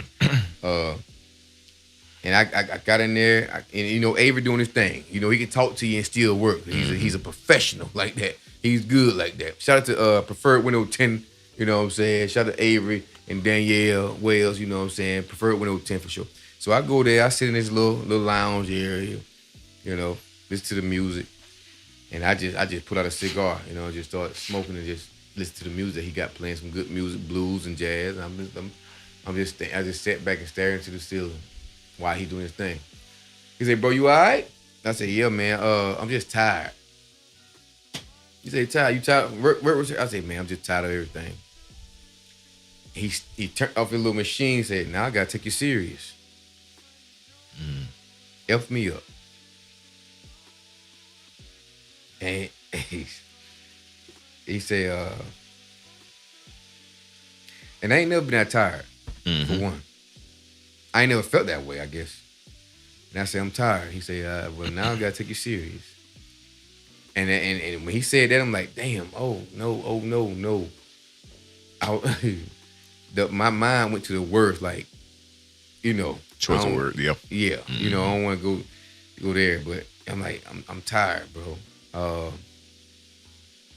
It's overwhelming moments and stuff, and you feel like you're not doing enough, I guess you can say. Mm-hmm. You're doing a lot, but you're not doing enough. Mm-hmm. Man, damn. That was the first day you being honest with yourself. Oh, man. And I ain't never said it to nobody, like, unless it was in sports. I'm like, man, I'm tired, man. I ain't got time for that. No, I'm talking about this is life now. Like I said, I ain't never said it to nobody. I'm tired. And just sitting there reflecting on everything that's going on at the time, like, and that's supposed to be happy. It's supposed to be exciting right now. Everything's supposed to be exciting. New profession, new everything. Like, and like, I'm tired, bro. And not feeling like there's an outlet type deal. That you in this little ass box. This experiment that took place back in the 69. This Pennsylvania University, this psychologist that put this dog in his room, and you shock him, and you got this wall that you remotely you can let down and let up. You got the wall too high for the dog to jump over. You shock him, and he's trying to get over the wall. He can't get over it. Next week, you lower the wall. You shock the dog again. He can't get over it. The following week, the next week after that, you lower it again. You shock him, and he just like his effort ain't as strong as it was the first 2 weeks. And to the point where a couple weeks go by, you put it down to the point where he can jump over easily. And you shock him. The dog just say, "Fuck it. I'm just prone to this shit." And that's not that's they call that learned helplessness. I'm sorry. Learned helplessness. Yep. This was an experiment that they actually infiltrated into the world, our communities and stuff like that. And I felt like that when I said that to Avery, and it was unconscious. Like he said, "My brother, you all right?" He's doing. That's our greeting, our regular original greeting. My brother, you all right? I said, man, yeah. I'm just tired, bro. That's how it start. And that's when he did his thing. And I'm like, shit. He say, long death? No, man, just tired of everything. Because I didn't have a real response. I didn't know. Right at the moment. I didn't know how to respond to "Am I all right?" To give a real answer. I didn't know how to respond. Am I all right? And I guess that was my moment of it's okay not to be okay type shit. Yes, sir. You know what I'm saying? That's exactly what that was. And I don't know what was really bothering me. Everything. You know what I'm saying? It's a plethora. Not knowing is everything. I didn't know what was bothering me, but everything was bothering me. The little engine finally blew. Mm-hmm. And it forced you to sit there. And I mean, I'm sure I had those moments, but on a more mature level mentally, you know, my younger days, I would probably reacted way differently. Well, hell, I never expressed it, so I don't know how I would react. But I expressed it at this time of my life, my mental capacity or whatever, mature level. I said, man, I'm just tired, bro. I'm just tired. It feels so good to really get it out and not hold it in. Like I'm talking about one of the kids could ask me, true form and fashion, like how you doing or whatever the case may be, I'm gonna tell them too. Like, and it's happened before. We've had that conversation, but like, are you okay? No, I'm not. I am not okay. Because of ... et cetera, whatever, like whatever's in the realm of what we're speaking of, like not put adult situations that ain't on them. Like, yeah, I'm not speaking on that. That's not your business. Like, you know what I'm saying? Like, you gonna grow up one day, like I always tell them, you gonna deal with a lot of things yourself too or whatnot. But some things you don't have to worry about. That's not so much of your business. Yeah. But there's other things as you get older, we can talk about these things. Yeah. But as far as how I'm feeling exactly about certain little things, that's not your business right now. Right. But if it's in the realm of anything that has happened that we've all experienced together or whatever, no, I'm not okay. Not okay. Because of ... this and that to the third or whatever. Sat down, had to like just even if I feel some type of way, if I said no about something, I'm gonna explain it a little bit more to tell you why I'm saying no. Yeah. Right. Because I'm not just saying no trying to be a hard ass or anything like that or whatever. I'm saying no because these are my reasons and my concerns. So no. Next time somebody asks me, I'm gonna say, you got time? Can you sit down with me? You got time to sit down? You got time in your day? I tell you this, you better stay away from the question, how you doing? Don't ask me. For some people, stay away from actually saying how you doing when you don't mean it. I can break down right now. But I even say, don't stay away Anybody from can. it. I can break down right now. No, I'm just saying, if you're not really ready to, or if you're not prepared to Don't hear ask what that that question. person has to say, Don't do ask not that. ask that question. So but if you are I prepared, got you. ask. But I even say this. It's a beautiful thing when you got somebody that'll probe you enough to get it out of you and not shun off. That's a fact. You saying you tired. That's a fact. And I look at it like this. Give it this analogy. You fill your tank up. It's gonna tell you how many miles you got before you hit E. Before you get E. When you hit that halfway point, you say, all right, my car took 450 something miles on full. All right, I'm at 230.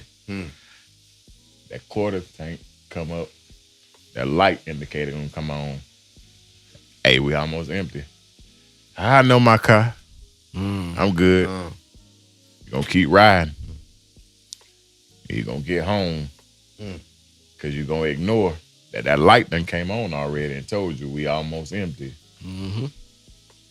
You're gonna look at that mileage marker and it's gonna say you got 2 miles before E. And the nearest gas station is gonna be 5 miles down the road. Now what? Exactly. Because you can't ignore the warning signs when they happening. Yeah. If that indicator come on and say you almost on E, don't damage your fuel pump. Same thing goes for your mental. For that dust get up in there. You get up in there. All kind of trash. Because you damage that fuel pump, then you're going to find yourself having to replace it, which is going to cost More problems. So, and that's what it comes down to, man. Broke that down. and so when you look at it like that, and if you can compare, and Bird, that's why and I got your point. That's why I say no. Ask that question. And just like you said, Law, if you ask me that question, do you have time? And if you don't have time, don't ask that me that question. Don't ask me that question, baby. If you're not prepared and you don't have the time, do not ask that question, because you think it's a nice thing to say to people, but it's a real thing. Like, it's people out here, and that's why also too that I don't mind, like, not necessarily trauma dumping or anything like that, but just speaking on something in a certain type of way, because I know we all going through it. We all going through it. Like, me opening up real quick, minor as I can say it or whatnot. What they say sometimes, man, I'm going through the same thing. And it's just like, now, well, probably not entirely to the T or whatnot, but similar. You know what I'm saying? And then it's like, hey, man, now we got something that we just bonded on in a sense or whatnot. You might be able to say something to help me get through my day a little bit better now, and I might say something to you to help you get through your day a little bit better now. Like, and ultimately, we both might need to be doing some more things or whatnot. But at least for now, like, it's like, they put a Band-Aid on it. I took some headache medicine for this situation, whatever, right now through this conversation. You put them Band-Aids on it, you got to take a shower. I hope you wash. Exactly. And then when you wash, that Band-Aid, listen, exactly. It'll help you feel. Trying to tell you. If anything, if you're not going to therapy and stuff like that, if anything, at the end of the day, it lets you know you're not alone. You're not the only one. And I think people who have suicidal thoughts because of everything that they're going through, they always feel alone. Yeah, they do. That's the main thing. Me. Nobody understands. No one I can talk to. Yeah. You're right. And it's like that. At the end of the day, if you really would have just said something to somebody, you will understand that you're not alone. But I will say sometimes, just like we said earlier, you don't say something because you can't trust that somebody will listen. And I'm going to hit Miss Danielle question in a second. So Miss Sandy Turner said, first, I must say that you have to have a solid foundation in your Heavenly Father to get through. Even the devil tried to manipulate the greatest, knowing he would fail. Yet he tried anyway. All the things you're speaking about are devices meant to keep us from fulfilling our purpose. And trauma isn't easy to deal with because it took time for you to place it wherever it now lives within you. In the same way, it also takes time to heal and work through it. Yes, ma'am. I appreciate that. Let's see. Love that. Tim Rose said, I feel you on that because only you will know when you get tired of something. And both of them were speaking to you when you were speaking. Saying you tired is way different from feeling when you are tired of something. You have to revitalize yourself for real. Yep. Candace McCrae, I think that's how you pronounce it, said that's a whole word and I needed that. My Temple people right there for sure. Boss Lady checked in and said, what about when a person genuinely cares and acts, but you get told good when you can see it all over them that they are not? Danielle, that's nothing more than they don't know if that's a safe space. And you can have great intentions, but because of trauma, unhealed trauma and cycles, really the biggest thing is cycles, somebody will be closed off. And the best thing for you to do in that moment is to just keep showing them you genuinely care. And sometimes, as somebody who has training in crisis intervention, sometimes showing you care means just being present and not saying anything at all. And it may not have nothing to do with why your significant other not sharing with you. It may not have majority of the time. I'm gonna just assume majority of the time it don't have nothing to do with you, the present, the trauma, like we talked about. It could have came from not even a relationship. It could have came from upbringing. From what he saw growing up, trauma, and now he's not prone to just express to you. Like you say, you can see it on him. You can see it, Danielle. You said that you can see it. You can see it. and Danielle's a powerful woman, first of all, and she's a godly woman that I feel like damn near prophesies on a lot of things. She anoint me a lot too. Shout out to Danielle. You probably can see it, Danielle, but him not expressing, and when you know he is something, when you know it's something to the core, you know it's something. If he's not expressing, it may not have to do with he don't want to express to you. It just may be some trauma to the point where he haven't learned how, for one, from what he was told or upbringing. Say, no, you just got to keep it to yourself and figure it out. What my pops always say: improvise, adapt, and overcome. Yeah, you can do that. However, but to a certain extent, you gotta express. And I'm learning it. I'm learning it day to day. And I was that guy. I'm that guy. I'm that guy. I ain't gonna say I was. I'm that guy still. I just take it and I shadow fight it out. What they go air punching. I air punch myself out of it. I air punch myself out of it. And I'm like, I can't afford this right now. I got some stuff over here. I gotta do. I got boom. Yeah, it's just what it is. It's just what it is, you know. And I eventually I'm gonna get it. It's gonna get to that point where, like I came to Avery and said I was tired, bro. To that moment right there, that's why I haven't forgot it, because I'm like, damn, that I scared myself. When he said to me, well, damn, he turned that damn machine off, whatever machine was, you know, he got his thing. He said, well, now I gotta take you serious. And he stood up and looked at me. Now I gotta take you serious. And just like he said, it wasn't what you said, it's how you said it. It's how I said it. Yeah. And he said, I don't know. I'm just tired of everything, bro. And that right there, I will never forget that moment. That's why I'm still bringing up to this day. Like, I don't know why that came up. That's big God. Like, I mean, it's just, it came up because of the topic, I guess. And I had to check myself. Like, oh man, snap out of it, boy. What's going on? What's going on with you? Like, boy, what's wrong with you? You got some good things going on right now in life. You in a better place than you've ever been. Like, what's wrong with you right now? So I had to snap out of it. When he said that, I had like, oh shoot, yeah, just it's a lot going on, bro. Just like, you know, just need to unwind.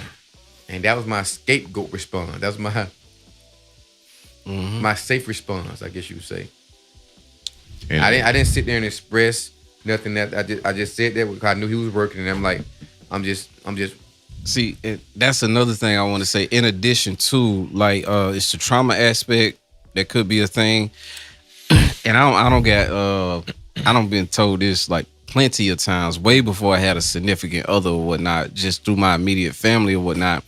Sometimes I don't say nothing because I will feel selfish because of the timing. There's other things going on right now. And if I brought this into perspective right now to say something, I feel selfish and I don't need you to worry no more other than what's already on your plate. Yeah.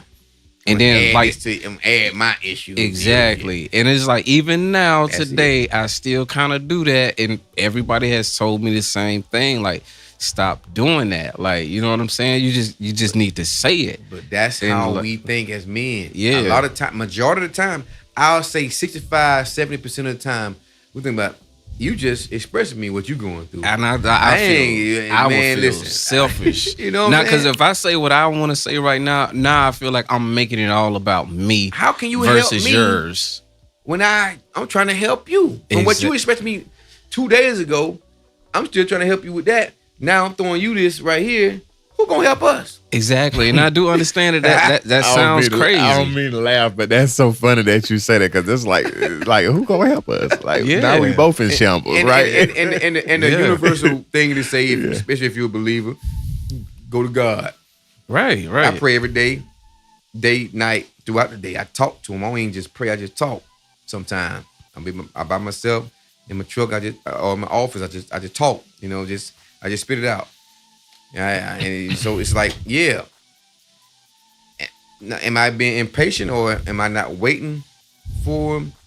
As I'm talking to Him, I'm saying what it is. She just expressed the problems. I just expressed my problems.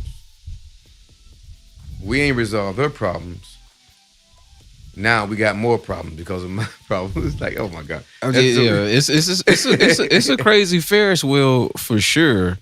Then it leads to patience. Like now it leads to patience and not worrying, believing, having faith. But and Boss Lady, she did clear said she wasn't speaking about a significant other, but a brother in general, and we get it. I think our mind instantly goes to, because that significant other is supposed to be our safe space, Boss Lady, and that's kind of like where I think Law was coming from. Yeah, I went speaking on that, per se. And even then, I think I don't know your significant other, first of all, so you need to check yourself when you talk to us. You crazy. First of all, went left real quick. I don't know your significant other. The one thing I will say is, I think a lot of times men give subtle hints about what it is we're dealing with versus coming direct. To not be selfish and to not add on to the worrisome that's already happening, to the point that it could be overlooked, but not in an intentional way, because we got to be the problem solvers whenever something is presented to us. Again, we can't afford it. And so this, can't afford it, dog. So I will say tonight we got to take that transition and start making sure that it's enough for us to pay the price too. And sometimes that means saying, hey, I ain't got the capacity for that today. I ain't got it for. Let's try again tomorrow. Hey, I kind of get scolded a little bit for saying that. That's though. okay. Like, you know what? I just I'm hearing you, but I swear to God, you draining me right now with what you talking about. I do not have the space for this right now. Like, So, and it don't even matter the scene that comes out of. It's just once you hit that peak, it's like you said. You like being in the mountains. That was one of the hardest thing we did was climb there, at least for me. Dog. But because of the group that you're surrounded with, that's it, bro. You realize that this crap difficult, bro. I ain't going through this by myself. I gotta, and even when even if you drift back a little bit, much like I did, hey, follow the voices. We here. It is. If we need to wait a few minutes, we got you. But we here. Just follow it. It's even if it's not evidently right there in front of you, you're still surrounded by somebody that's gonna pull you and push you to get through, even if it's difficult, because at the end of it all, it's gonna be worth it. And when you get to that top, hey, it's a beautiful thing. And you sit down and you can breathe again. It's a beautiful thing, baby. You say, dawg, you forget about what you went through for them 45 minutes. The fight. Man, you forget it. And that's what it's all about, man. It's that mountain mentality. You get there. The mountain. You got to go through all of that, man. And it hurts. You ever felt roaches crawling on you before? Yeah, no. That's what that. What I ain't had that bird. You ever thought you had some meat left over in your teeth from dinner, but it was a roach? No. Now see, I can't relate to that, man. He's trying to go to who? I can't relate to that. He's trying to go to who was the poorest. I'm gonna say, boy, I can't relate to that. You won. But somebody that might be somebody's reality. No, it is. It is. But I was just saying, like, have you ever felt like a roach is crawling on you? But it feels nasty. So it's just like when some people talk about certain things, I don't care who you are, it feels disgusting to me when you're talking about it, and I can't stand it. I don't want to hear this. You just gotta stop. Like, because there's nothing I could do right now. Like, I promise, I do not want to hear this. It feels nasty. You see how easy it is for you to tell me how much you want them to stop? It got to be just as easy for you to start telling them how you feel. It is, and I know, I do. In a loving way. I do. I try my best. It may not be the most loving, but listen, I try my best. I didn't say anything outside, just in a loving way. Because sometimes our delivery can also put the other people that's on the receiving end in a space where they don't feel safe coming to you too. And even though... Well, a lot of times I say what you talking about, in particularly, I do not care for that. I don't want to hear it. I would probably just say, Bird, hey, not today. Like my mama do. Like she'll say, well, you just gotta pray. Mom, I pray every day, all day. Why you always say that? Like as if I don't pray, like I'm a heathen out here. Like why you always say that? Why? That's always because you don't have an answer right now. And I'm coming to you, and you say, well, you gotta pray. Hey, Mom, now you insulted me. I feel like, now you insulted me. Like I pray every day. I mean, I know who's in control. Hey, you taught me this ever since I was a little kid. So how you think I don't know to pray? I know to pray, Mom. I do this every day, all day. So I know to pray. So that's I get that. I you say something else other than that. That's a scapegoat response. But you know what? I will say too. My bad, Bird. I will say too. I feel you on that, and not to sound like a hypocritical believer, but sometimes I don't want to pray. Sometimes I don't want you to tell me to pray, because I done did that, dog. Like, just let me be human, and that don't mean that I won't get my answer. That means that yeah, I done did that. But sometimes too, those who have the wisdom, they lean on that because that's what they were told to do. And in the time that we in now, we want to talk about it, but we get pushed off with phrases like that sometimes to try to force us to not worry about what we're going through. But the reality is, if we don't, you're gonna find yourself telling somebody one day, just pray about it. And you know what? Short answer. I'm not serving you a real. Okay, I'm gonna say this, but I don't want to offend nobody. You know, if I'm coming to you and you tell me something that's obvious, that's an obvious thing for me. I'm speaking about me. Me praying on a regular basis. I do this. You know what I'm saying? I'm good at it. I feel like, because I don't, like I said, I don't just pray. I talk randomly throughout the day. You know what I'm saying? So if I come to you and I'm venting, I'm kind of looking for something. I'm looking for you to give me a earthly being response. Maybe you've been through this already. Maybe you can help me with coming out of this grief or whatever I'm coming to you about. Don't give me that scapegoat response that's praying like, damn, I could have just sat and talked to God for the rest of the day. I ain't got to call you. Why did I call you? You gonna tell me that? Right. Come on, man. Let's be real now. We being real. Is this the barbershop? Right. Hey, but I'm like, don't tell me that, because I know that already. Now it's like, now you tell me to pray, it's insulting me as if I'm not a praying man, and I'm a praying man. Or you don't want to hear what I gotta say, right? Honestly, like come on, like I'm looking for you. If you got other than that, I just want you to hear me. Don't even respond. I don't need your advice. I need to just let this out to you. I want to just let this out to you. Don't respond if that's your only response from what I'm about to say.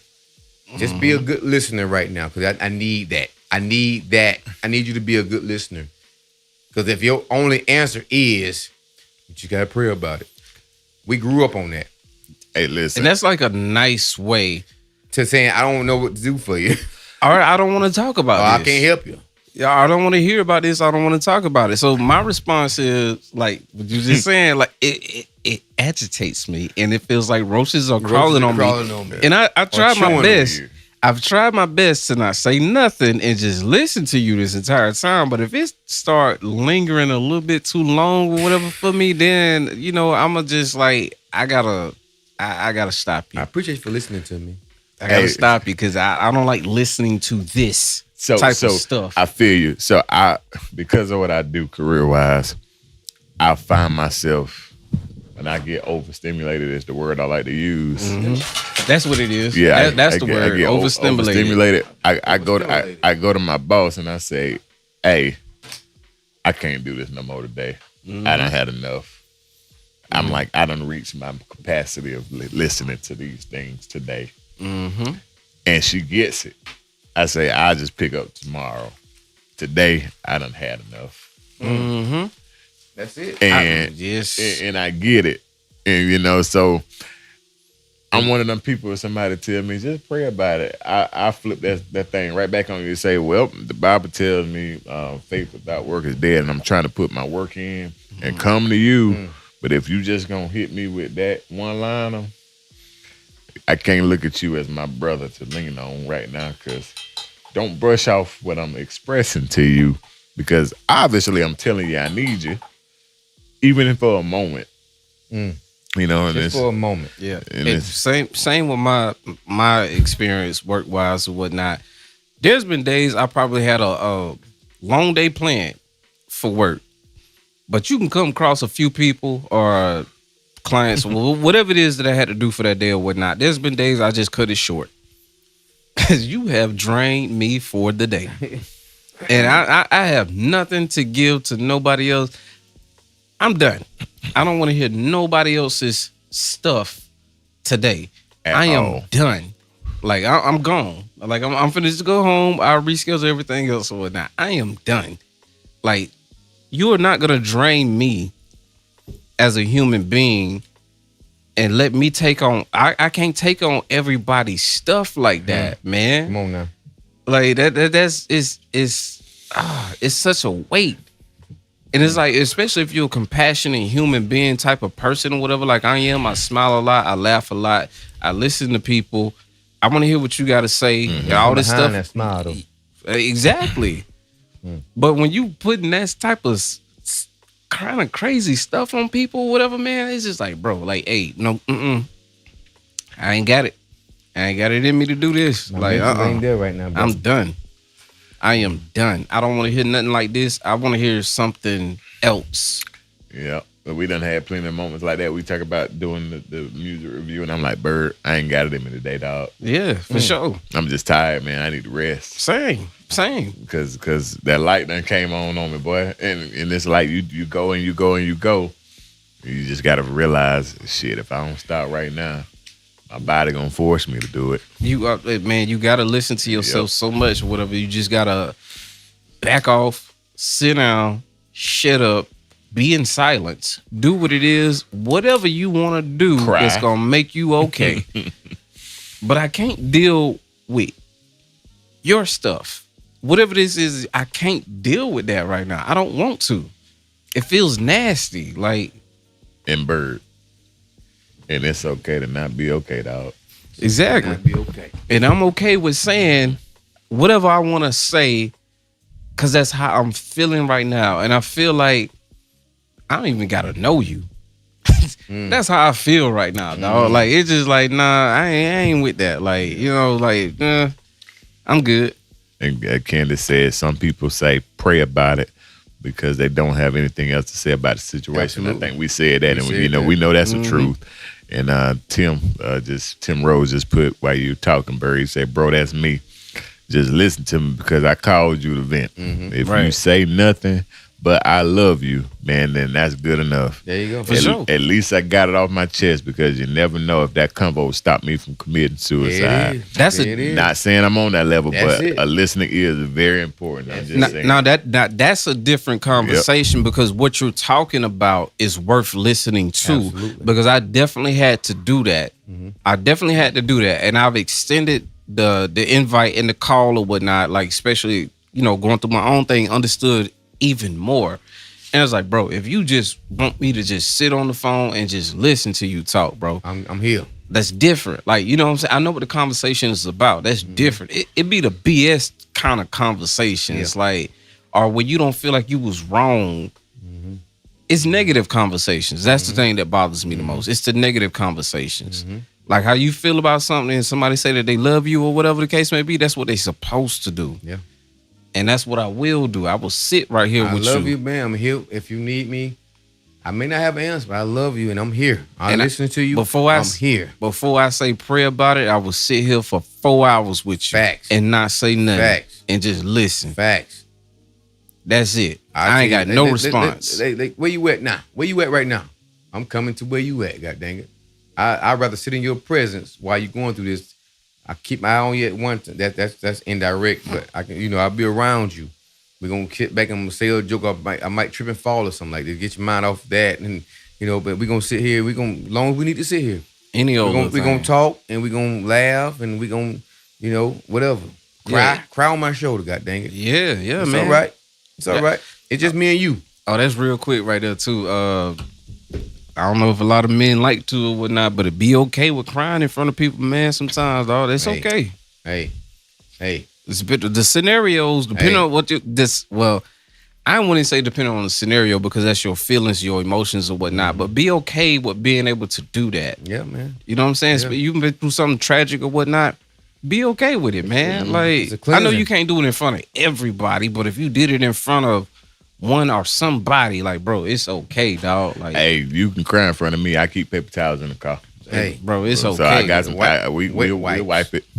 Yeah, it's a cleansing, dog. It's a cleansing for sure.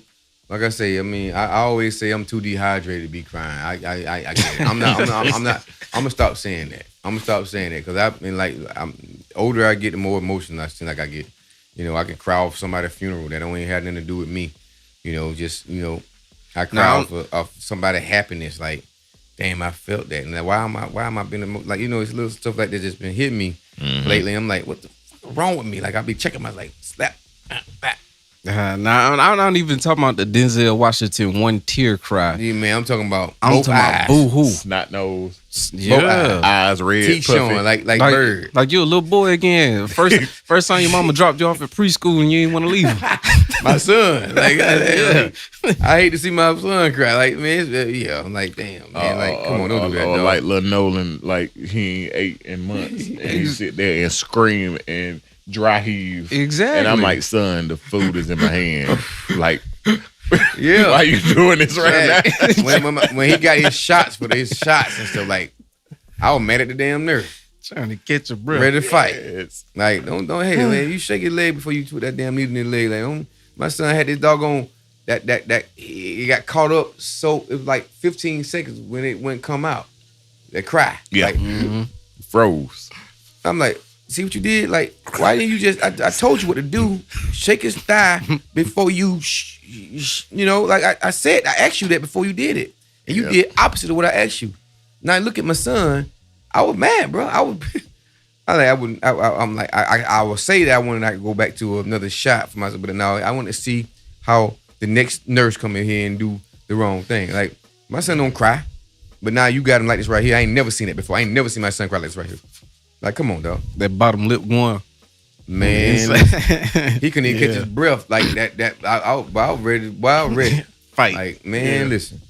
And you sitting here looking crazy. I asked you, how you gonna give him a shot? Like, how would you give him a shot? You know, like, I ain't here for no reason.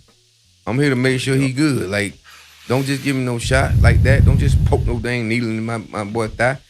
You ain't been trained like that. I'm sure you haven't. Because why I know about you jiggling the area before you know, like, why won't you do that to a kid, a child? And y'all do that to grown-ups. We grown. You jiggle my shit before you shoot me, but why you gonna do it to a kid? Like, knowing that, you know, a kid gonna react differently than the grown-up. Like, come on. I gotta get a whole lesson in this damn doctor. And this doctor for my son when he got his shot, like, that pissed me off.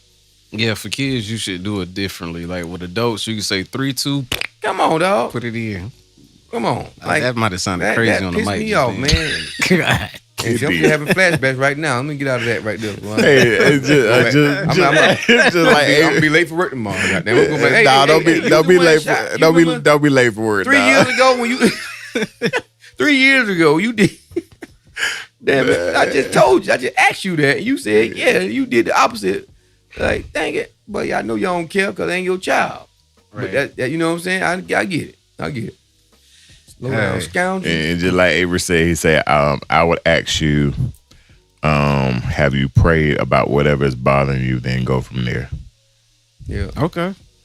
Yeah. I ain't mad at that. I'm not mad at that. I ain't mad at that either, for sure. And the crazy thing about it, Avery, when in that situation right there, I'm gonna just use that moment when I was there with you at the shop, Avery. When I got in there and I sat down and finally got my cigar lit and I sat back, that would probably be the time that I would. So did it. Yeah. Y'all stupid. That's why I said that sounded crazy on the mic. Yeah, boy, don't do that on my boy. Yeah, it did. Going back, that's stupid. That's stupid. But at that time, Avery, you caught me before I probably could pray. You know what I'm saying? That's Cause you saw it. I mean, or just maybe it was just a regular thing. Of course, we always say, "How we doing, bro? How that's our thing. How we doing? How we doing, bro?" Mm-hmm. And so when you said that, it's like if I'm about to pray, like you said that, and like, oh shit, well, I don't know, man, I'm tired. And so it was about you caught me before I probably got into the prayer, because that was my first time that day actually almost relaxing right then, when it was like possibly my moment of prayer, and you hit me, and so now, damn, you just asked me that, so damn, I felt like you concerned, so I'm gonna say what I gotta say to you, and I possibly pray afterwards, but in that moment, it's like that's what happened. That's what happened. You caught me before I got to prayer, because I've been moving. I haven't sat down or gathered myself all freaking day into that moment, and you caught me. Brother, you all right? You good? Oh shit. Oh man. Man, I'm tired.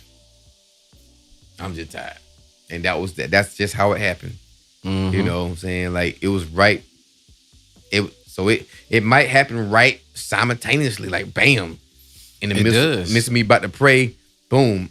My brother asked me, "Am I okay? How you doing? Are you good?"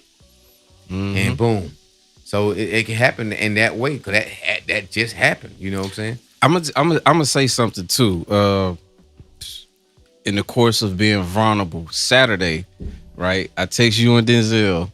I text my homie Weezy, just checking everybody, like, what you got going on. You know what I'm saying? Like, because of course, like, pull up or whatever, right? So of course, respectfully, everybody had their thing going on or whatnot, and they couldn't or whatnot. Text my brother-in-law Kenny. He wasn't doing nothing. He pulled up. We had a conversation real quick. Like, you know what I'm saying? We had fun. Like, that night, Saturday, we had fun, man. It was like me, him, and my wife or whatnot. I had a conversation about some stuff or whatnot. Like, he got his thing, I had my thing. I'm talking to him about it, whatever. And it was just a good, genuine night. Little Kenny? No, Kenny Newsom. Oh, Kenny New. Yeah. Yeah. My old classmate. Yeah. So, we just had a good, genuine night, and it was just like conversation. Was listening to Jimmy on the Twitch or whatnot, and Jimmy had FaceTime. We talked a little bit. It's just good, genuine conversation. But I felt like it was just so healing for all of us or whatever. Like, it just felt good. Like, so something like that. Just had to throw something on the table real quick, and good. And vice versa, and just like, it was good. Yeah. So I'm gonna be vulnerable. I felt bad when I looked at the time when you sent that text and when I responded, because I said to myself, "Dang, I ain't never not responded to Bird and came through." I'm like, "Oh no, it was all good." But no. My thought was, what's on his mental? That it really was, and I never got around to asking. But I personally, I was like, "Dang." I hope I don't miss that moment, It definitely wasn't. And that's why, like, when Law just devoted us to be here tonight or whatever. Y'all come tonight. I don't care what you do. How you just felt? Say that again. How you felt when you about to respond to a text or whatever? What'd you say? I said I didn't want to miss that moment. Yeah. Okay, exactly. See how y'all did me the other day? Both of you. I text both of you. I ain't separated. I text both of you. And y'all, guess what? Y'all still ain't responded from that day. We both said the same thing. Like, I seen it. Law. That what you said. I'm gonna sit right here and reply to that message. I was supposed to. I was doing something, and I said, "Man, I shouldn't open that message until after I finished what I was doing." Yeah. And then I completely forgot. And then I was supposed to text you. I see how you see me. I was gonna text you this morning, but you texted first. Mm-hmm. Yeah, you usually text on Sunday before Monday. Yeah. So you get your stuff together. But no, you ain't text me none today or yesterday. But guess what? You ain't text me from the other day when I gave you that them good topics right there. I was already getting stuff together since Friday. So, yeah. Eli. Sound like you more in trouble than me. Yeah, both of you. Cause get what? He texted me this morning. I responded immediately. Yeah. I'm like, I'm finna text that joke individual. I'm saying, Eli. Not no Eli and Bird. Eli. Hey, man, I hope all is well, man. Nah, you didn't say hope all is well. I said it to him today. Yeah, he did. I said, uh-oh. I ain't said to y'all the other day. I said it was a group. Like, I mean, y'all. Okay. Oh, the other day, okay. Like, damn, like, I think I'm doing something good. Like, okay, I got some topics. Bird ain't got to ask. You anybody got some topics on Sunday? But this morning he hears with a 10 hook. Hey, but I read that first sentence. I said, I'm finna get told not to come tonight. Hey, we don't need you tonight. Don't even worry about it. I just got fined real quick. I'm just here so I don't get fined. Yeah, man. But yeah, that was. But I'm like, man, yeah, we can't. That like I said, little birdie and Mills, man, you can't miss 2 weeks. Right. No, definitely. People actually, we see these new faces tonight, and so I mean that we can't miss 2 weeks, man, back to back. No. Regardless of what you got going on, we still can save some lives or get someone some insight that they may need at the time. We don't know who it may touch, or even the laughter. You know, the laughter, absolutely. Mm-hmm. That this is therapy at the same time. For sure. I accept that for sure. I definitely accept that. We don't hit our mark on the radio side. Oh yeah?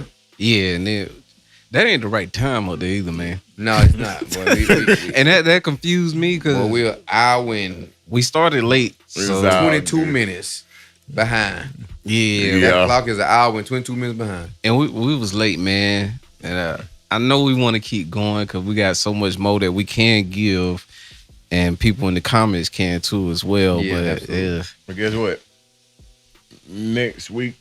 Oh boy, the last one for this year. So with that, I said at the beginning of the show, we got some real big time shows to end this year out, and to start the new year. You know, both podcasts gonna be crazy. 29th, which is that right? Yep. The 29th. We still good on that. Oh yeah, Oh, okay, yeah. God, I was looking at the comment that just popped up or whatever. Yeah. Yeah. We're trying to. If we still good on the 29th, that panel, that's gonna be.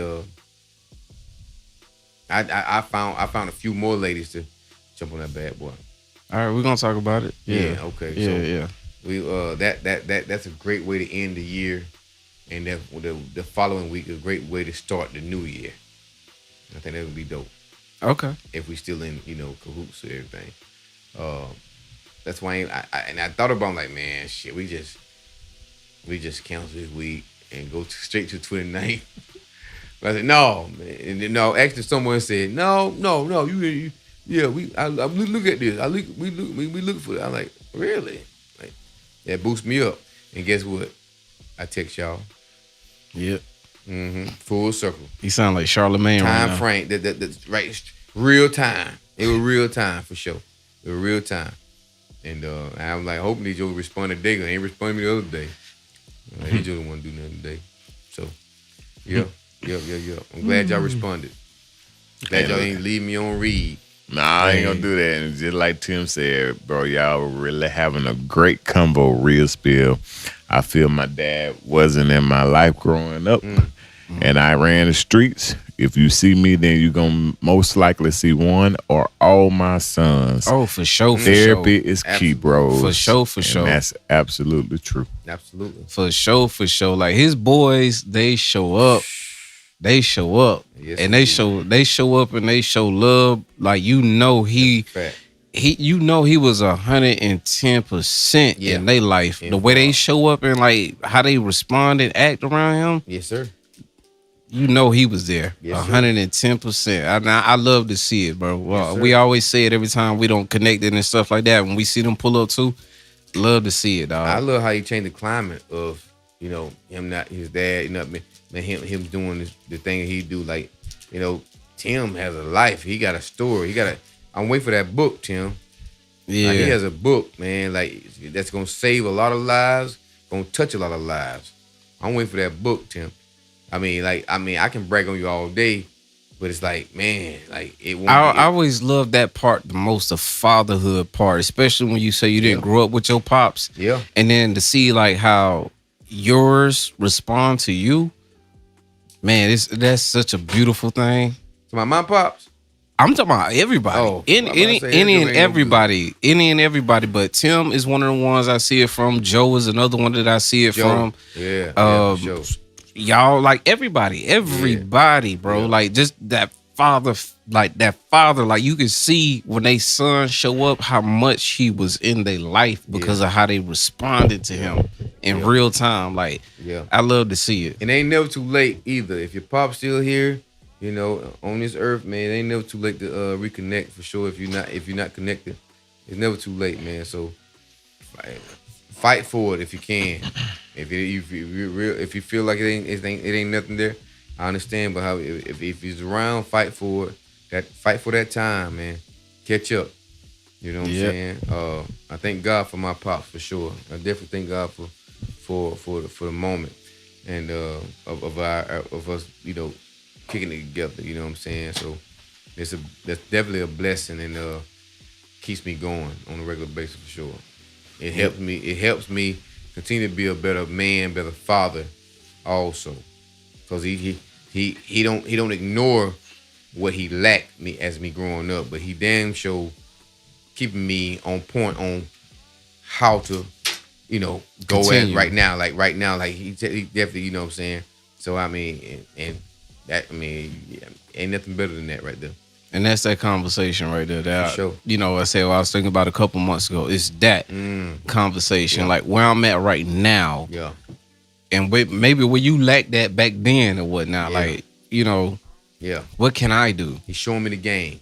Showing me the game right now.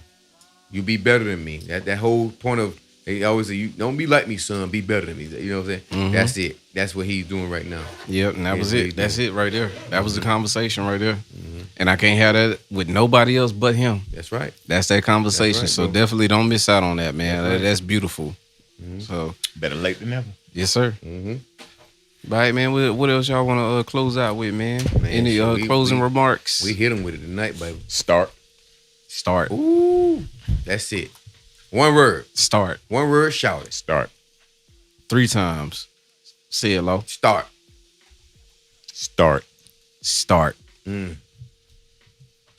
I like that, brother. I like that. That's good, man. Hey, it's been another a great random topic episode of Seven Smoke Cigar Table Talk, man. And here with my brothers, my compadres. You know I'm Cigar Law. I don't do it by myself. I'm here with my guys. Who we got? Hey, Sweet Jones signing out for the night. Mm-hmm. And you got me, BYRD Bird. Okay. And yeah, man, we hit you with some real. We didn't. It was unorthodox tonight. We didn't go into our cigar moment or our sports and our commercials. We talked. We had a conversation. Yeah. Which I love that. That's authenticity. And we talking about top of 2026, things might change. Things might change, baby. You know, the new season, right? Mm-hmm. Yeah. So we going into a new season, man, with new things. So we're gonna have some a lot of newness. Put it like that. We're having a lot of newness. You know what I'm saying? Might have a new look and everything. You know what I'm saying? But however, we're gonna continue to bring it though. We're gonna continue to bring it. These topics, a safe place for everybody, men, women. You know, we're gonna bring this safe place for you. You know what I'm saying? Non-judgmental. So make sure y'all continue to tune in and support us. We love that, and we're gonna support y'all too. It never go unnoticed. So yeah, man. Make sure you love on your people. Check on your people, baby. Hey, it's very important. What you got? Before we get out of here, this Saturday. Oh boy, December 27th. Oh yeah. 6 p.m. Yeah. Catch us at Big Mitch for our second annual, baby. All black attire. Mm-hmm. We're gonna end the year right. The Seven Smoke way. Put on your all black. Your mama, cousin, all them coming in the time. Bring them out. Mm-hmm. This is the last one of the year, baby. The last one. Like y'all did last time from Jacksonville. It ain't gonna be cold. What them Jacksonville folk at that held us out there to damn near 1 held us o'clock. down, man. It ain't gonna be cold. Good temperature. It's good gonna weather. be good outside weather. Y'all come hang out with us for the last one of the year, man. Last one of the year. The last one of the year, baby. What is that? Big Nick Juke Joint, 1201 Bay Tree Road, baby. That's right. Yeah, That's yeah. right. We'll be on the patio. Yep. Going down. You ain't got no choice but the hills. In a major way. Y'all know what it is at Big Nick's, man. Y'all know what it is. So come on out and kick it with us, the Seven Smoke Cigar crew. You know what I'm saying? It's going down this Saturday, baby. It's gonna be a beautiful thing. Make this year better than last year. And last year was it was great. We got some work to do to make this year better than last year. So we need everybody to come on out with your black on. You know what I'm saying? Show some love. Hopefully we have the backdrop. You know what I'm saying? To take some pictures. We need those for sure.